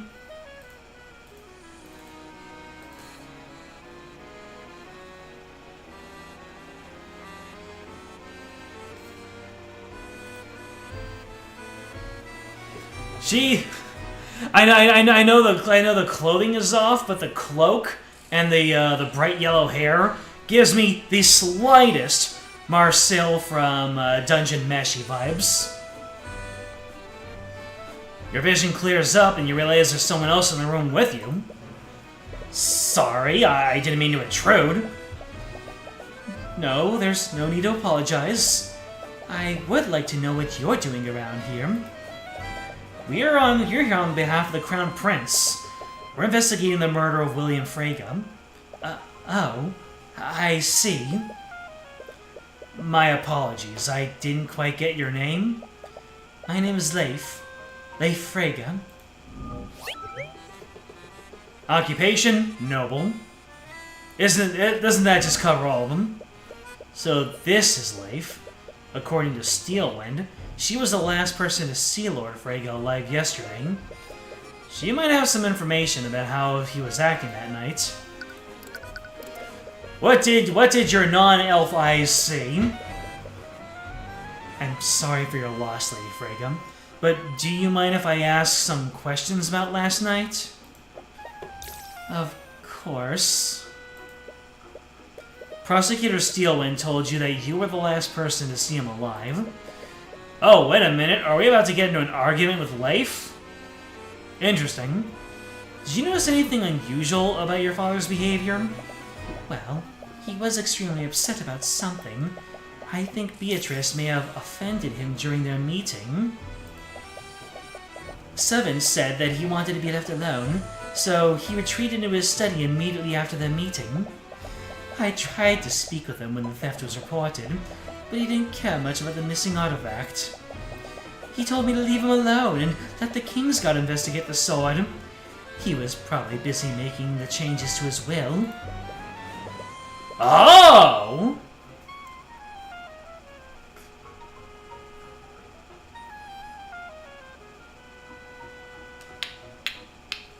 So then Ruby was lying about Leif's testimony. If Leif, well, then again, I don't know the full story, but if William Frege was making changes to his will, maybe Ruby was she is lying about Leif's testimony this whole time, and that is highly sussing. Either that or there's more to the story that I don't know, so we are just gonna keep asking. Now, that's an interesting thought. When did you speak with him last? It was before they activated the lockdown. It was a little after 1 a.m. that night. After his meeting with Beatrice Frege, William Frege retreated into his study and locked himself within it. He refused to speak with almost everyone who tried to disturb him. The only person he spoke to was Leif Frege. She told him about the theft of the Sword of Spell eating a little after 1 a.m., but William didn't seem to care and returned to his business. Through Leif's thoughts, you know he entered the study to make some sort of adjustment to his will. And do you have any idea what he was doing in his study? Tyrion really throwing out that line, hoping to reel in what he already knows. What? No, I have no idea. You detect some fear from her, Lady Freyga. Is there something you're not telling us? It's important we know about your father's actions before his death. I'm sorry, I don't know anything else. My father was a private man and didn't share much with anyone, even his own family. I wish I could be of more help, but I really don't know anything else.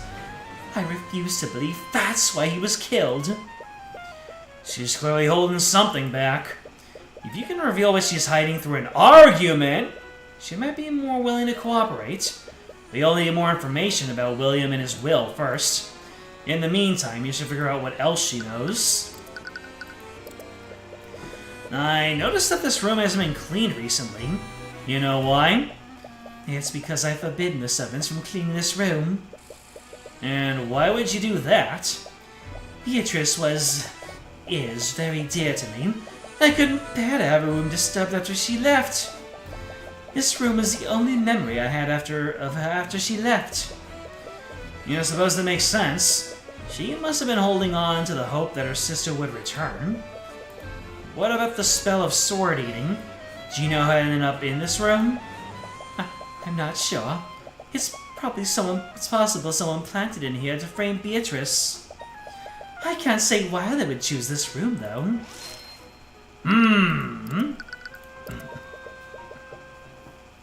She's just hiding all the things, isn't she? What kind of person was your father? A very complex person, that's for sure. Doesn't look like William Freyga was very beloved. My father was a complicated man. He was a brilliant scholar and businessman, but he was a cold and distant father. I see. Did he have any enemies? That's the head of House Freyga. He controlled nearly every banking house in Wyvengard. There were many people who resented his wealth and power. Can you remember anyone specific? Perhaps someone that he'd slighted recently? There was Lloyd von Sanctus, the ruling Lord of Arnax. Yes, I heard that he was recently involved in a court case. My father had been using the controversy as an opportunity to slowly take control of Von Sanctus Industries. And for what I've heard, he's been extremely bitter about that. Von Sanctus's reputation must have taken a hit after the Draco Gentiles. You doubt he'd get himself involved in another murder. But you can never be too sure. You'll want to speak with him and get more details. Although, would he even consider cooperating with you? To save his bottom line, it might be more than you think. Anyways, are there any other enemies you might have had? No, none that I can think of. What can you tell me about Beatrice Freyga? I heard that she fled the Freyga estate 5 years ago. Before she left, Beatrice was one of the most powerful mages I have ever seen. She is incredible. At the age of 13, her talent for magic had even eclipsed my father's. But it was never enough for him. Oh, I'm so sad about her and I'm so angry at him. What do you mean? Explain. Before my mother died, he desperately wanted a son, but he only ever had daughters. Everyone thought that Beatrice would inherit House Freyga from my father, but our family knew the truth. William Freyga would never leave his legacy in the hands of a woman. I'm angry about it. What? No matter how hard Beatrice tried, my father would never acknowledge her accomplishments. He was extremely cruel to her. He constantly belittled her achievements and dismissed anything she said to him. And after the accident, she used her disability as an excuse to take away the little influence she had. He used her disability. God damn that man! Someone should kill him. Oh, wait.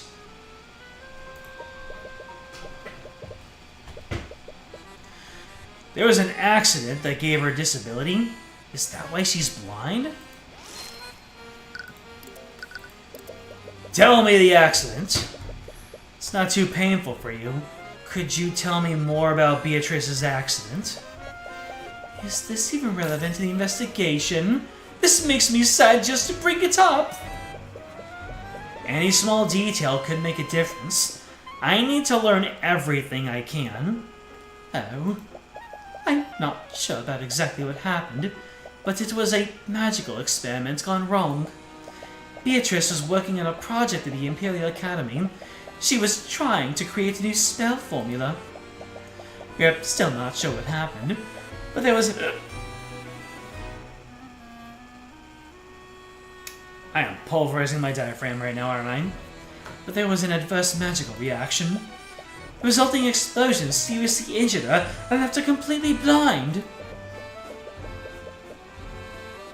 I can't imagine how she must have taken that. Actually, she was probably the most unfazed by what happened. But that didn't matter. My father saw his opportunity.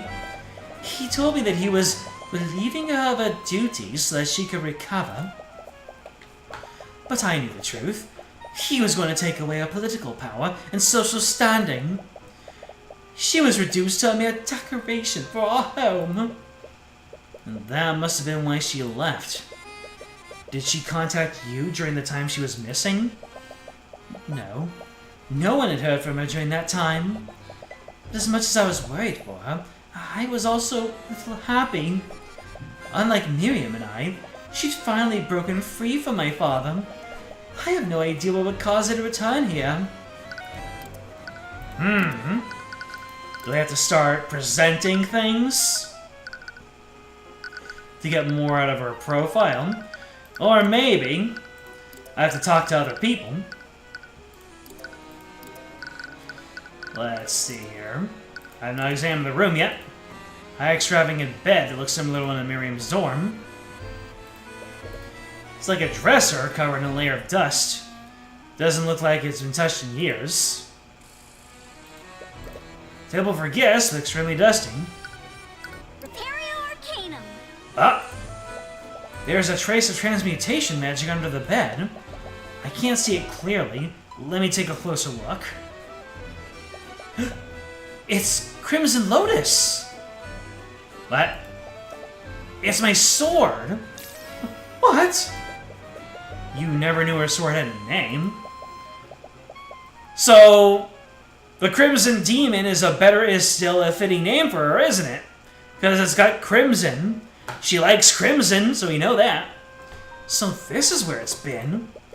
But why would it be here? This is also the room where they found the Sword of Spell Eating. Are the two thefts related somehow? But why? The only thing similar about them is that they're both swords. There's definitely more to this, but what? When Celeste went to the coat room to change, she was told that her sword had gone missing, someone else would have taken it. You later found the missing sword was underneath Beatrice's bedroom. This was also the room where the Sword of Spell Eating was found in the Sultan. Are these two elements related somehow?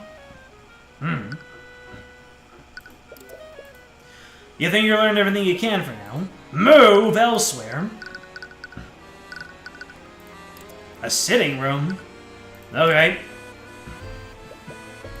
Explore the manor further and find one of its many sitting rooms.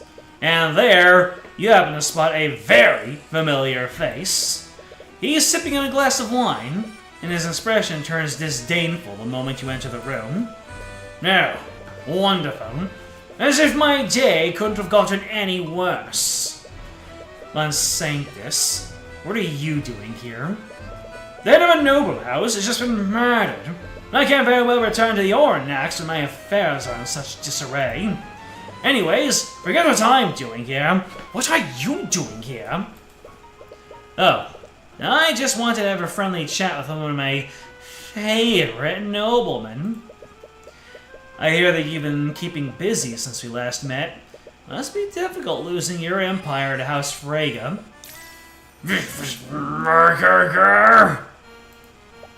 Tyrion, we do need his help. Is that so? And what makes you think I'd ever help the likes of you? Because it would take suspicion off of you. And let's face it, with your reputation, you could use all the help you can get. How dare you! I'll have you know that I am a respected member of the nobility! Not as much these days, though. Respected? Is that why everyone is talking about your hand in Justin Way's death? Because the way I see it, being involved in another scandal would destroy what little remains of your reputation. But it makes no difference to me. If you're really honest, I'd like nothing more than to drag you onto the stand and embarrass you a second time. Oh, could you not? You can practically hear him grinding his teeth together. Very well. If it means I won't have to enjoy your presence any longer, I'll oblige and answer your questions. First of all, I'm going to examine the room. There's a window with a view of the outside.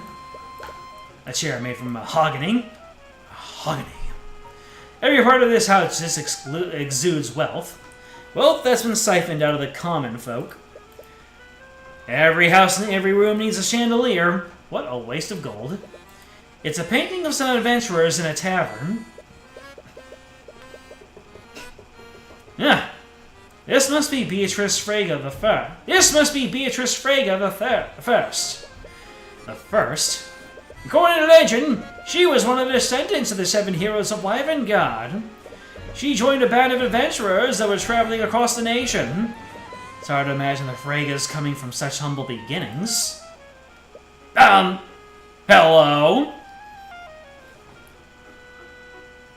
I'm looking! The himbo in the top left just vanished. What is it now?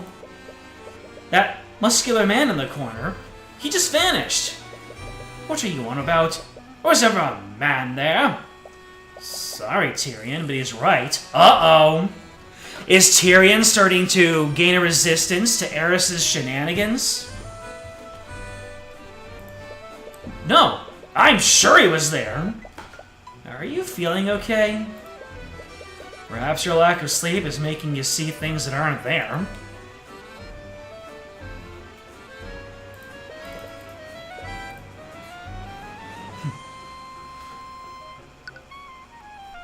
Was this the D&D party? Like, did the developers play D&D and this was all their characters?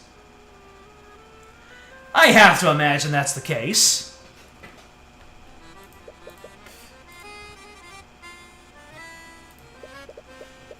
It's a shelf filled with books. Fake books, which are completely blank. A door leads to the coat room. Honestly, there's just one mess after another with you. Mess? Wouldn't you have much to gain from William Frege's death? On a surface level, you might be right, but it's far more complicated than that. House Frege controls the banking houses. They are the main pillar of support for Wyvengard's economy. William's death could have been unimaginable economic consequences, regardless of who inherits the house. I wouldn't be foolish enough to do something like that. That remains to be seen. Think what you will. There are others who would benefit from William Frege's death. Oh, who would? You mentioned the other people would benefit. Who? If I had to venture a guess, I would say Lucio Steelwind benefits the most. Do you mean the prosecutor's father? You just said that Lord Frege's death could have unimaginable consequences to the economy. You think that brute cares about Wyvengard's economy? No. All that man cares about is power. Pure and physical power. House Steelwind and House Frege have been fighting for control of Wyvengard for generations. And in this long-lasting era of peace, the Steelwind's military has become far less valuable to the crown. Never mind for Lady Steelwind's engagement to the Crown Prince, they may not even be considered a pillar family anymore. The death of William Frege is probably exactly what Lucio Steelwind has been waiting for. And if our economy were to suffer, it would cause civil unrest. In a scenario like that, the crown would have to rely on Steelwind's forces to maintain order. That does make sense. Could Arya's father really be involved with this? It's clear you think Lucio Steelwind had much to gain. Can you think of anyone else? Well, there is Harold Haraldson. That can't be his real name. But what would Mr. Haraldson possibly gain from Frega's death? From what I've heard, William was planning to defund the Haraldson Hall of History. Really? Why would he do that? I'm not sure of the specifics. But supposedly, Lord Haraldson has refused to omit the less flattering parts of Isengard's history from his exhibits. It's gotten blatant enough that he's drawn the ire of the king himself. They actually got into a very heated argument during the Lord's Ball about it. I heard that William declared he would be removing Haraldson from his estate. You don't want to suspect Mr. Haraldson, but you need to examine every possibility. As a curator, he would have the easiest access to the sort of spell eating, and he could have staged a robbery to cover his tracks. At the very least, you should give Mr. Haraldson a chance to explain himself. What can you tell me about the defendant in this case? What? She's your client? Surely you would know better than I. Humor me. Well, I'm sure you're aware that she fled the Frege estate 5 years ago. In doing so, she dealt a blow to House Frege's reputation and directly insulted the Crown Prince by breaking her engagement to him. Oh! So I was right in the money. They were betrothed at one point, and maybe it was a happier arrangement than the one he currently has with Arya. Wait, Beatrice was engaged to Aster? Yes, it was quite the scandal at the time. And Lucio wasted no time in pushing his daughter into taking Beatrice's place. Oh, is that why those three were so awkward last night? Honestly, this situation is an absolute mess. And that woman's return will complicate things. Beatrice's return complicates things? What does he mean by that? Do you find Beatrice's return to be inconvenient for you? What do you want about now? Please, don't assault my intelligence, Von Sanctus. Fine. If you must know, my son was arranged to marry William's daughter, Leif. Leif? Since Beatrice showed no sign of returning, it was apparent that Leif would inherit House Frege instead of her. I knew when my days were numbered, so I took preemptive action. William wanted a male heir, and I needed to preserve my house, so we both came to an accord. My son and Leif were arranged to be wed. Who's the son? Is he as much as a mop top as Lloyd Von Sanctus? Or is he completely different? House Von Sanctus would have been absorbed, or at least my Jaden would stand at the helm of House Frege. You nobles are absolutely awful. I should probably consider myself lucky. Think what you will. I wouldn't expect a commoner to understand. That's the problem with your generation. You have no sense of duty or obligation. Leif has already expressed resistance to this marriage, even though she was well aware of the details. Now I worry she'll hide behind her sister and end the engagement altogether. Leif's engagement. Leif Frege was due to be married to Jaden Von Sanctus. This arranged marriage was facilitated by William Frege and Lloyd Von Sanctus. As part of the diplomatic marriage, House Von Sanctus would be absorbed by House Frege. In return, Jaden would inherit the entirety of House Frege from William. Leif knew how this marriage would affect the future of House Frege. She has expressed resistance to the diplomatic marriage and been stalling for time. Lloyd Von Sanctus worries that William Frege's death could cancel the marriage altogether. Leif never mentioned any of this, and as much as you hate to think it, William's death would get her out of this arranged marriage. You should talk to her about this. Von Sanctus gave you a decent list of suspects, and you probably learned everything. Let's move! Let's see. I can talk to Harold Haraldson. A Legion of Knights inspecting the crime scene. No, Mr. Harrelson. Alright. In that case, I think the ballroom is going to be our, going to be where I talk to Celeste. So, time to go back to Beatrice's bedroom. And I am going to present this testimony. Let me see here. Here we go. What can you tell me about... Oh. Wait, what? Oh. Interesting. I would have thought that this engagement was going to trigger something, but I guess not.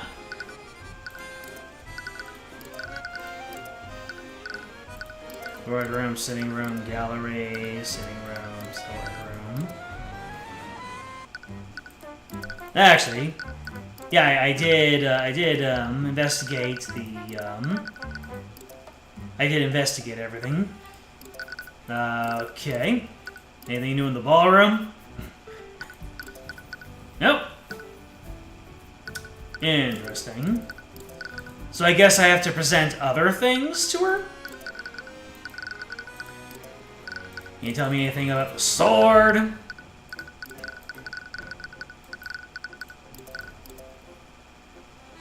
you tell me anything more about your testimony? No. Anything more? No. Oh. Wait, what'd you say? I'm sure Beatrice's return must have been surprising for you. To be honest, I've been hoping for years they finally return. And as she has, she's gotten pulled into another of our family's messes. Okay. Will you tell me about the engagement now? Nope. I guess, see. Rats and events, method of entry, what Jan heard, Beatrice's story, map, lockdown system. Nope, she can't tell me anything about the lockdown. How about the murder weapon? Nope. How about her blindness? Even after being blinded, Beatrice continued to fight for her freedom. Despite everything that happened to her, she's always remained determined to live her life on her own terms. I remember when she first came back to this state after the accident. My father was convinced that she'd be completely helpless without her sight. But she refused to let her blindness define her. She learned how to navigate the estate using her other senses and continue to study magic. First time I'd seen her smile, she really loves her sister. It's ironic, really. My father tried to use a disability as a way to control her. The end is the very thing that allowed her to break free. Alright, psychological profile complete. Let's argument!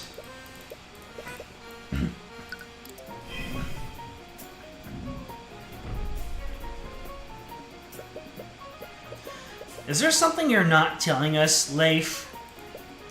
Because I have a feeling that you know more than you're letting on. But what? What was your father doing in his study? I already told you I don't know. I have no idea what my father was doing. My father was a private man. He wouldn't share anything like that with me. You just met Leif Frege today, and she has no reason to trust you. She believes in Beatrice's innocence or anything else. She's usually sincere, so it's unlikely that she is actually involved in her father's murder. She may react well if you respond with a similar sincerity. So you have no idea what your father was doing. Let's see.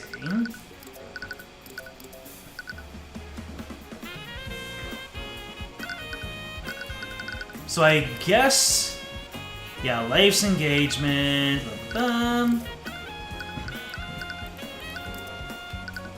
Let's see. Let's see. I have no idea what my father was doing. Interesting. What would I present? Let's see, the map wouldn't show anything. Beatrice, Frege until another murder. And seen or heard from her. Let's see, after a meeting with Beatrice Frege. No. The person who spoke to. I'm guessing. Is it Leif's testimony? Didn't Leif tell you what he was likely to be doing herself? She didn't tell me, it was in her thoughts.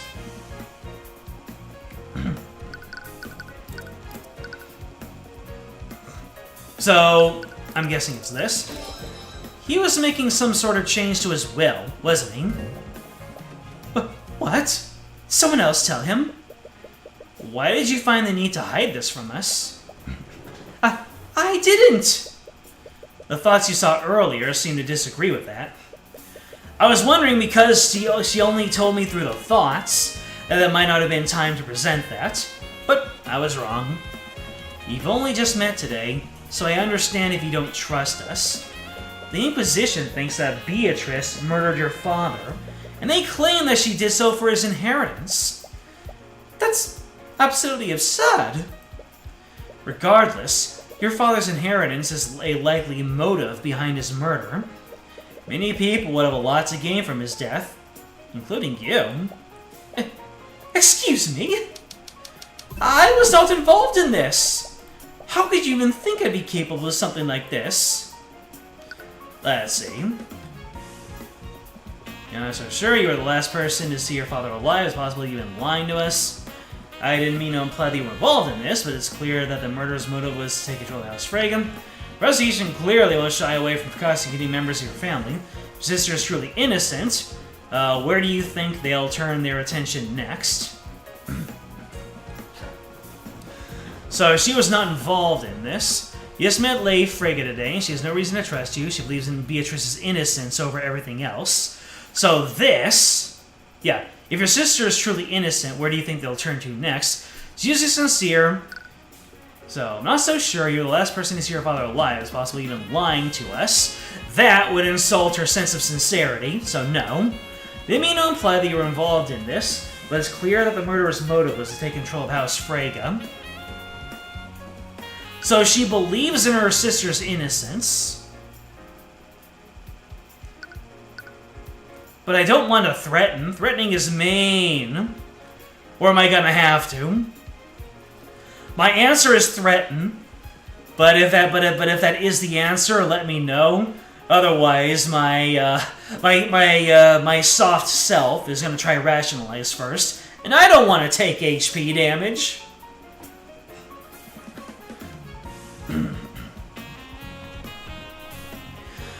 Because the profile says she believes in the innocence, and this is the only option that brings up the innocence.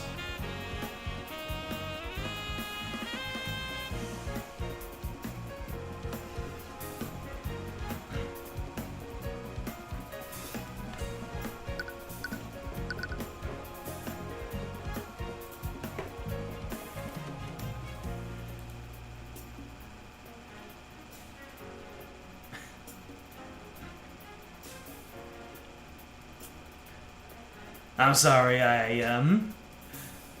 someone is showing some pretty awesome pictures of giant birds assaulting armies, and I have to look at those.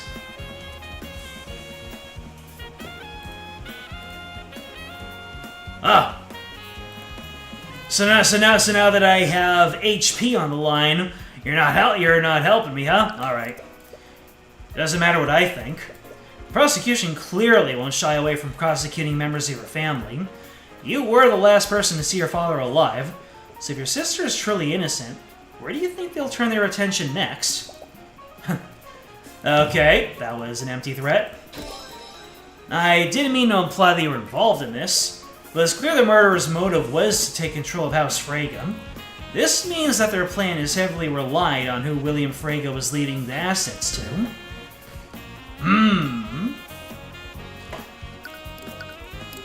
Means their plan heavily reliant on William Frege.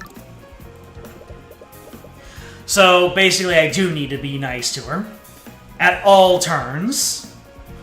So I need to know, Miss Frege, how was your father planning to change his will? I don't know. I was never aware of the details of my father's will. I already told you. My father was a secretive man. He didn't share the details of his estate with me. You're never aware of the details of your father's will, huh? Let's see. Oh yeah! You were next in line to be the heiress. Is that really true, though? What? I already know about your arranged marriage to Jaden von Sanctus, and I already know that as a part of the deal, Jaden would inherit House Freyga instead of you.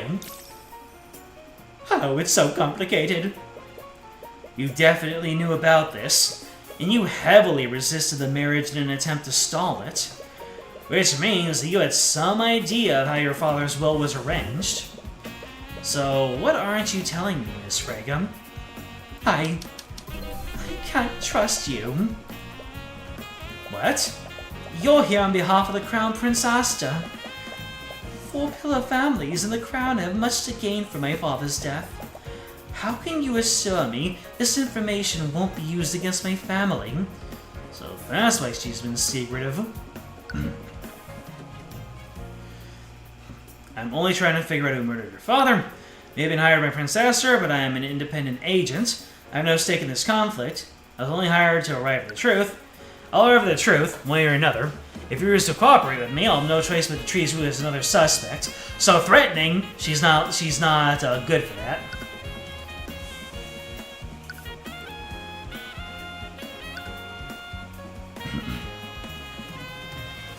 Well, she likes honesty. There's nothing I could possibly say to make you trust me. But please understand, I'm only trying to figure out who murdered your father. And to do that, I need to know everything that he was doing that night. Hey, so my initial assessment that I should not be mean was correct. I arrived at a bad answer, and my gut was telling me not to be mean to her. Unfortunately, I now paid the price of a permanent mark. Argument 1! Yeah! I have no reason to trust you, but somehow, I can tell that you're being sincere. Will you really protect Beatrice? You're about to reassure that you will, but something in the back of your mind stops you. I'll get to the truth of what really happened. Yeah. That was, it certainly was the most honest thing that you could have said. And I think that she respects that, but it hasn't exactly allayed any of her concerns. Okay. If that's truly what you're planning to do, I'll tell you what I know. I wasn't trying to be uncooperative, but I didn't know who I could trust. Considering the circumstances, that is perfectly understandable. I'm not sure why, but my father was extremely upset that night. According to him, Beatrice had returned and was even more impudent than before. He must have been angry about something she said during their meeting. Did he tell you what their meeting was about? He didn't, and I honestly didn't care. I was just so happy that my sister had finally returned. But my father clearly felt the opposite. Before he entered his study, he told me that he would be pruning the family tree. He was going to disinherit my sister and several other members of our family. He probably started drafting a new will to reflect that decision. Beatrice Freyga fled from her family 5 years ago. That's a tongue twister! Beatrice Freyga fled from her family 5 years ago. I'm sure that I'm not the only one who couldn't say that straight the first time I tried, and went into hiding. Until the night of the murder, many of her friends and family members hadn't seen or heard from her. On the night of the murder, Beatrice finally returned to her home. She arranged a meeting with her father. This meeting didn't end as planned, and Beatrice angered William Freyga enough for him to declare that he would be disinheriting her that night. Has anyone found a draft of this will? No. It was one of the first things I looked for after the investigation began. The modified will isn't missing. You doubt that it would even be enforced. He never got a chance to submit for probate before he died. But you can't discount the possibility that the murderer destroyed it. Did anyone else know about this? No one. I didn't even tell Lady Steelwind when she was questioning me. Because it would have given Beatrice a motive to commit the murder. Anyways, thank you, Miss Freya. Mr. Cuthbert? Yes? My sister is not a bad person. There's no way that she'd do something like this. Oh! Despite what she says, she seems to have some doubts. She's in good hands. Ruby Tamora is the one defending her in the trial, after all. I just realized something. We're gonna have a savage falling out with her before we get to the, before we resume the court proceeding, and that's gonna be interesting to see unfold. So that 5 times fast as Sally sells seashells down by the seashore. I mean, Sally sells seashells down by the seashore is such common knowledge that I'm pretty sure that more people can say that tongue twister than most other ones. Anyways, I've learned everything. Only one person left to talk to. But how do I know that I need to go to him if they don't tell me to move? This is a complete mess. As you enter the gallery, you spot Haraldson inspecting a shattered remnants of a display case. If you recall correctly, that was the one that held the sword of spell eating. Oh, Mr. Cuthbert. I had a feeling I'd be seeing you again. Yeah, he's working for the Crown Prince. Can he be trusted? It seems word has spread about your deal with Aster. Hello again, Mr. Haraldson. Harold!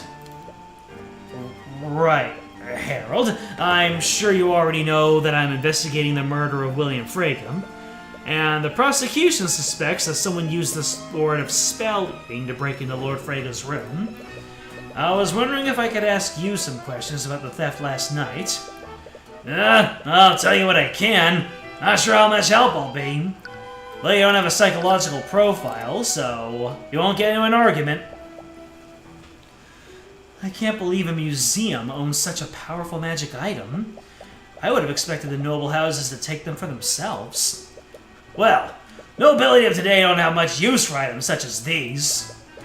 The power of a lord is based on politics rather than magical strength. And no one wouldn't want to wield the sword of a demon, even if the legends are just stories. A demon? Alright. The sword of spell-eating is said to have been forged from a pact between a demon and a mage. Isn't making a pact with a demon just asking for trouble? They definitely betrayed you the first chance they got. Well, legends say that a demon often drafted blood contracts for this reason. Wait. Do you mean like a legally binding contract? The concept is similar. Once you sign a blood contract, both you and the demon are magically compelled to fulfill its terms. It's said that violating its terms will result in instant death for the offender, no matter who it is.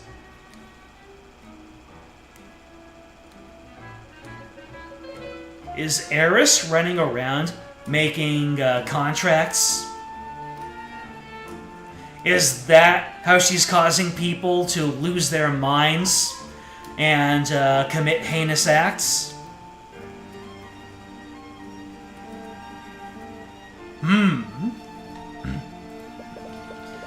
So I guess there's some protection. Well, as an attorney, I'm sure you understand that it's possible to exploit and use loopholes in any contract. And according to the legends, demons take great pride in their ability to deceive and corrupt people.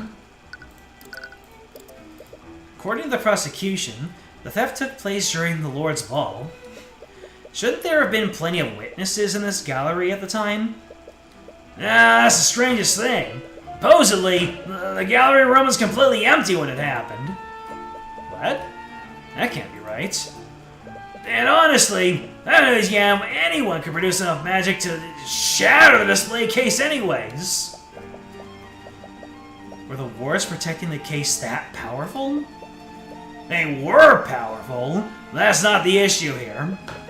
It would be one thing to dispel the wards and remove the glass protecting it, but it's another thing entirely to completely annihilate the abjuration wards and shatter the glass.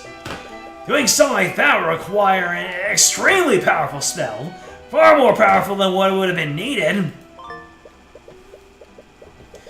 Alright, the Sword of Spell Eating is an ancient artifact wielded by a creature. Then the murder, someone used a powerful spell to completely shatter the protected glass without containing it.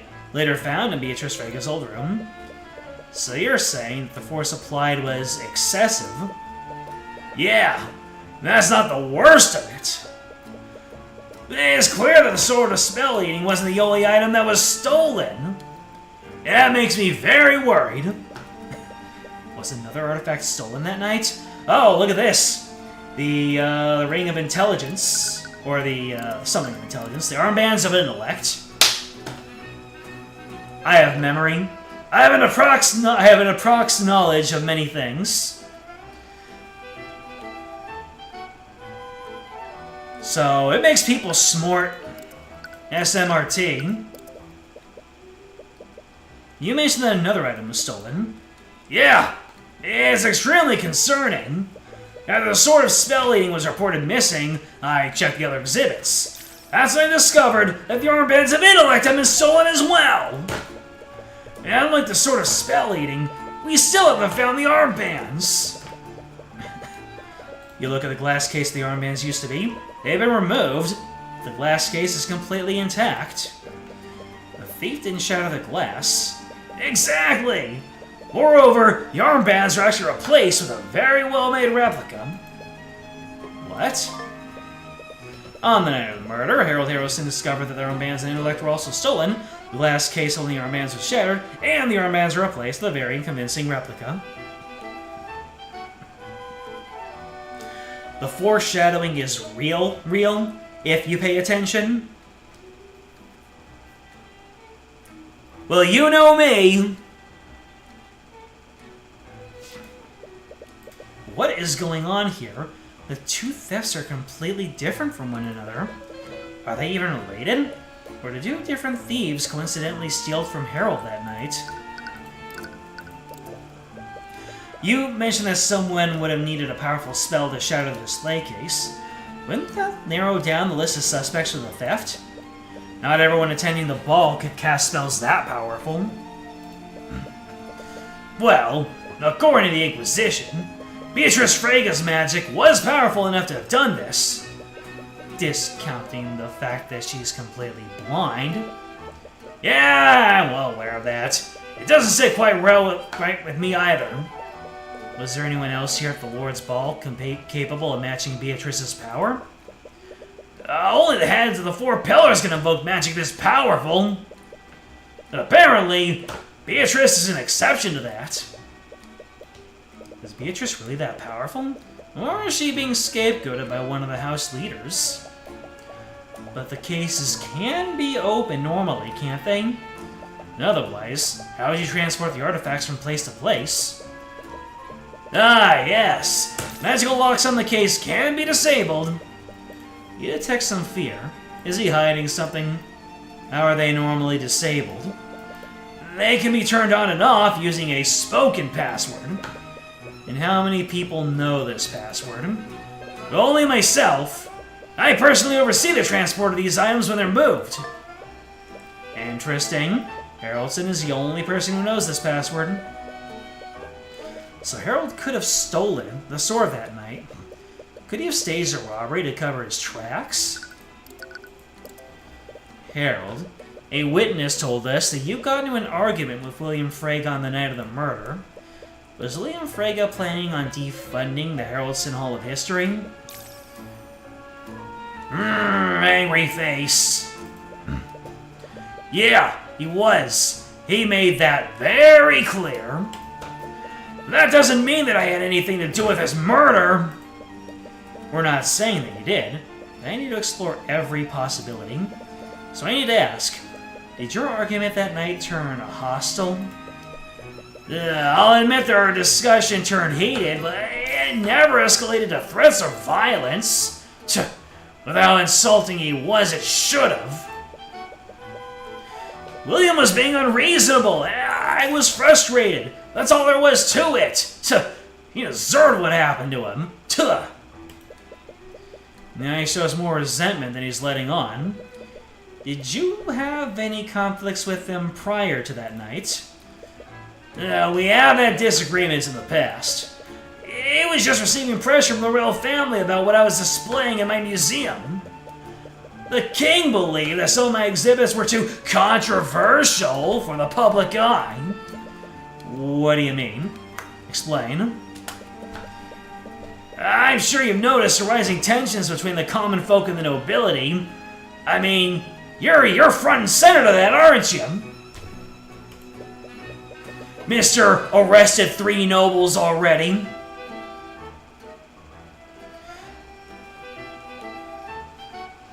I've never been one to shy away from the bloodier parts of Wyvern history.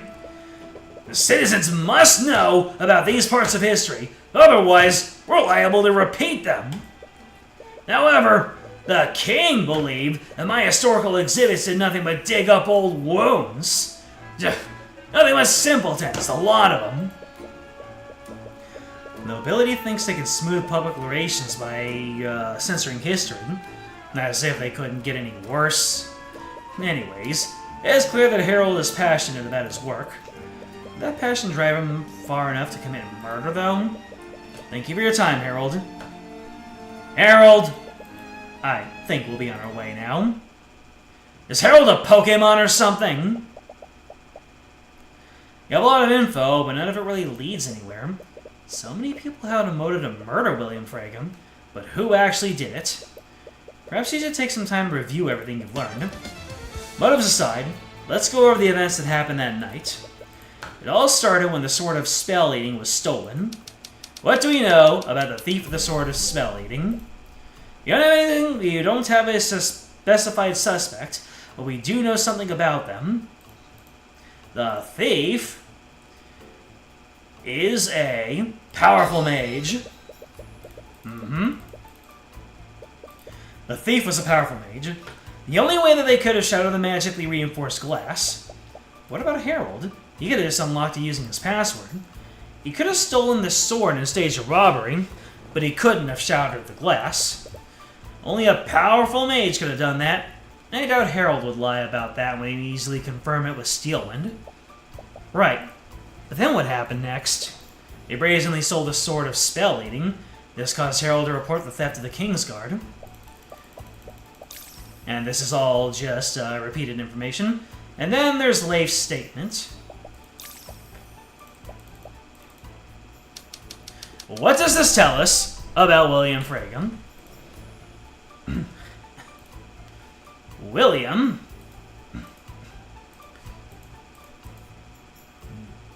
Wait, what? Died.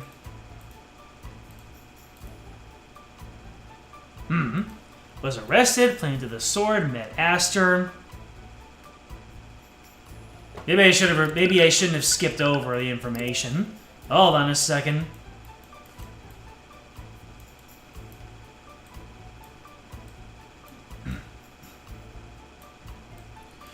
It was just in the lockdown. They searched every room in the manor to try to find it. It was eventually found in Beatrice's room.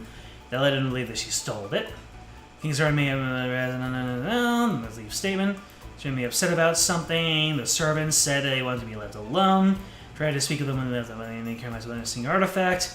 That was before they activated the lockdown. It's a little after 1 p.m. So, yeah, the William died after the yeah. We already went through that. After the lockdown was activated. This means that whoever killed him bypassed the lockdown and broke into the magically locked room. They had to have used the sword, right?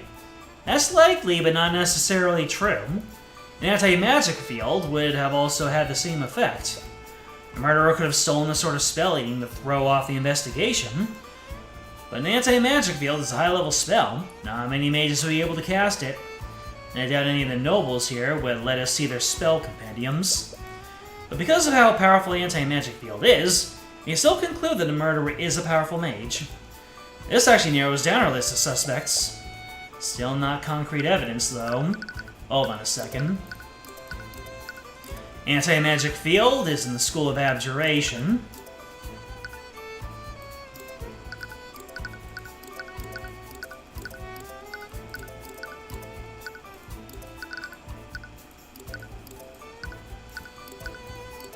Huh! The only profile I have with Abjuration is Lloyd von Sanctus. Now, we haven't even spoken to all the suspects yet. We never got a chance to speak with Lucio Steelwind. Given his status, you wonder if that'd even be possible. Either way, it's a good start. It's not as if we're defending this case. The trial's getting close anyways. You don't doubt Ms. Tamora's abilities, but you should share what you've learned with her before the trial begins. It's a little strange you haven't seen her since the investigation began, but she might be meeting with Beatrice at the dungeon. Oh. She wasn't at the crime scene, she must be here to talk to Beatrice. You don't see her anywhere. Oh? Mr. Cuthbert? Oh, hi. You were so caught up in your thoughts, you didn't notice that you were walking right in front of Beatrice's cell. I didn't expect to see you here. Hello, Eris. Ah! Celeste lets out a shriek as Eris approaches you two from behind. That's like that one meme from The Office, where Celeste is just being content, and she looks and Eris is right there. Well, that was. I did not mean to be that loud. I hope no one goes in to try to investigate me. For a split second, you see her hand dart toward her sword. Good instinct. It appears she still hasn't gotten over her instinctual fear of Eris. Eris, what are you doing here? Beatrice is actually an acquaintance of my father. So he sent me here to help her through this ordeal. That brings up many more questions. You don't have time to pull on that thread. You have less than an hour before the trial begins. You need to find Miss Tamora. Have either of you seen Miss Tamora? I have some things to share with her. She was just here, but she left to retrieve some documents from her office. Do you have any idea when she'll be back? She didn't say. If your discussion has something to do with the case, I could pass the message on to her. You feel a little hesitant for some reason, but it is her life on the line. If anyone should know about what you found during your investigation, it's her. Okay, let me tell you what I know. Yada-da-da-da-da. Beatrice is becoming more easy with each revelation. The idea of someone framing her must be stressing her out. I see. You've certainly been very thorough. Yes, but I still have no concrete evidence that points to anyone. We underestimated him. If he reveals these findings to Prince Nastor, he might suspect something. Hey, yo! This is the sussy thought that Tyrion heard before. What? She knows that we just saw this, and she turned very slowly to Tyrion to see his reaction. Sorry, I was just deep in thought. And you were able to catch one of those thoughts. Beatrice, I'm sure you're aware that Prince Astor has your best interests at heart. I know. Even though we haven't spoken for the last 5 years, I still consider him a dear friend. And I suppose you have no issue with me sharing these findings with him? Of course not. This is bad. Even he wouldn't suspect he would support us if he knew that I was involved. Wait, what was that? Her thoughts just said that she was involved. Did she actually murder her father? Is something wrong, Mr. Cuthbert? You look a little pale. Beatrice was actually behind this? But how? She's completely blind. She couldn't have navigated through the manor and avoided the guards. No, you must be taking her thoughts out of context. That's it. Mr. Cuthbert, perhaps you should get some rest. You look dreadfully tired. You think very carefully about what to say next.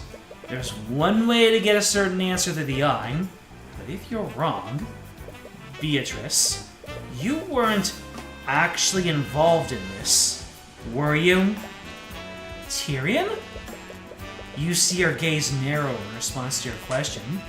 Once again, she claps her hands together. She's clearly trying to stay calm. Do you suspect me now, Mr. Cuthbert? You didn't answer my question, Beatrice. As if I needed to justify it with a response. But no, Mr. Cuthbert. I was not responsible for my father's murder. At least, not directly. I was technically an accomplice. An accomplice?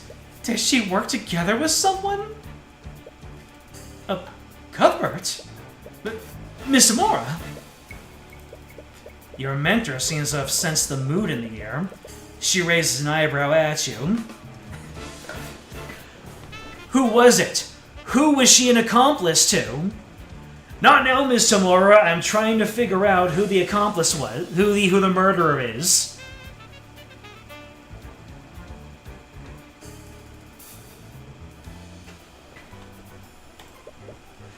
Miss Tamora, can I speak with you alone for a second? Okay. What's wrong?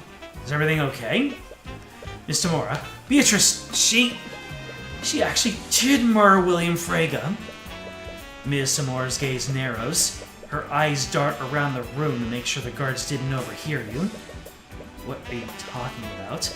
How could you possibly know that? Could it be that Ms. Tamora was discouraging Tyrion from using his eye, not because there were dangers associated with it, but because she didn't want him to catch on to any inconvenient truths?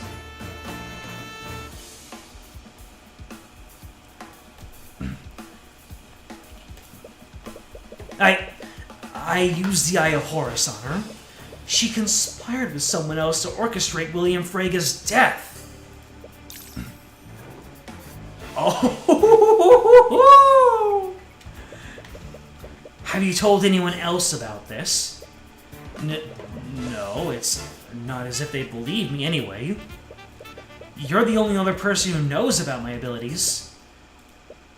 Okay, just stay quiet about this for the time being.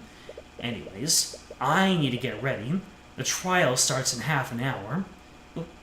What? You're not seriously going to defend her, are you? Of course I am. I am her attorney. But she's guilty! I saw it! Look, at this point, I don't know what you saw. Do you think I can just abandon a client minutes before a trial? There are dangers associated with it, but I don't know that lore just yet. Hey, I'm spitballing with what I got. No, but it's not for either of us to decide who's guilty and who's not. Everyone has a right to an attorney. Our court system needs a defense attorney and a prosecutor to keep things fair. More importantly, you had no right to use the Eye of Horus on my client without my permission. What? But I don't have time to argue about this. We will be talking about this later. Before you have a chance to respond, Miss Tamora walks away. Celeste sees both of you and awkwardly approaches you. Hey, Tyrion, is everything okay? Celeste, I think Beatrice was actually behind this. What? You don't blame her for not believing you. It's not as if you can tell her about the Eye of Horus. Although, why haven't you told her? Alright, I believe you. Wow. Celeste is ride or die. That is... She did not need much convincing at all. Get you one who's just going to hop right on your side. That was an unfortunate place for me to not know what the final word should be. What? You wouldn't say something like that if you weren't sure, right? But what if you're saying is true? What do we do now? You think long and hard for a moment.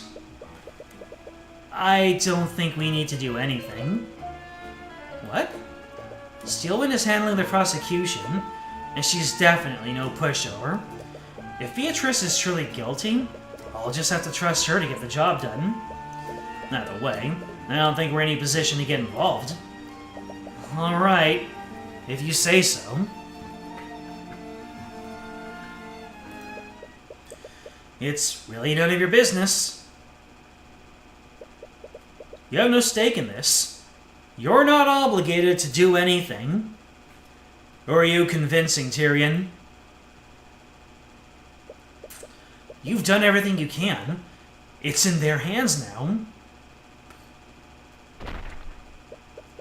It's none of your business. This isn't your fight. William Frege was a tyrant and a bigot anyway. He's a noble who did nothing but steal wealth from the common folk. The world is better off without him. It's not as if you didn't try.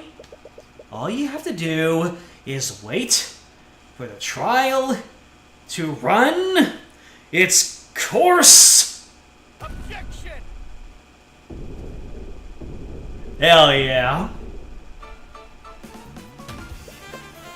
Your Honor, I'm afraid you can't pass a verdict just yet. Mr. Cuthbert! Cuthbert?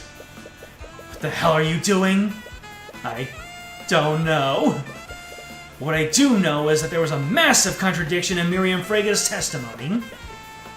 Who are you kidding? As if you were ever the type of person to stand by and do nothing. Hell yeah! Here comes justice! Tyrion does have a stake in this, the stakes of justice. And ladies and gentlemen, I will leave us there on the cusp of when I'm going to give us that to chow down on while we adjourn for this time. Also the longest trial session in the game. So yeah, I have no interest in keeping this going on. All y'all here need to get your sleep. You're very welcome to the stream. Glad you had a great time. Thank you for joining me on this leg of the journey. AQ Solaris, James, Mutter Catone. Matthew, I know you're here at one point. And thank you for watching this if you're watching it as a VOD. So you know what to do. Like, subscribe, comment, ring the bell, join the Discord. It is in the description.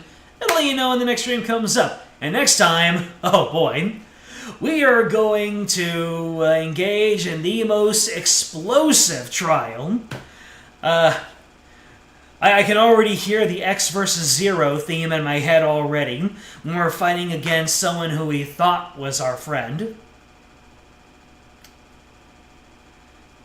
I am very interested to see what twists and turns happen in this next trial sequence. It's a hell of a trial. Good. So, next time, it's going to be a hell of a trial. Until then, Game out.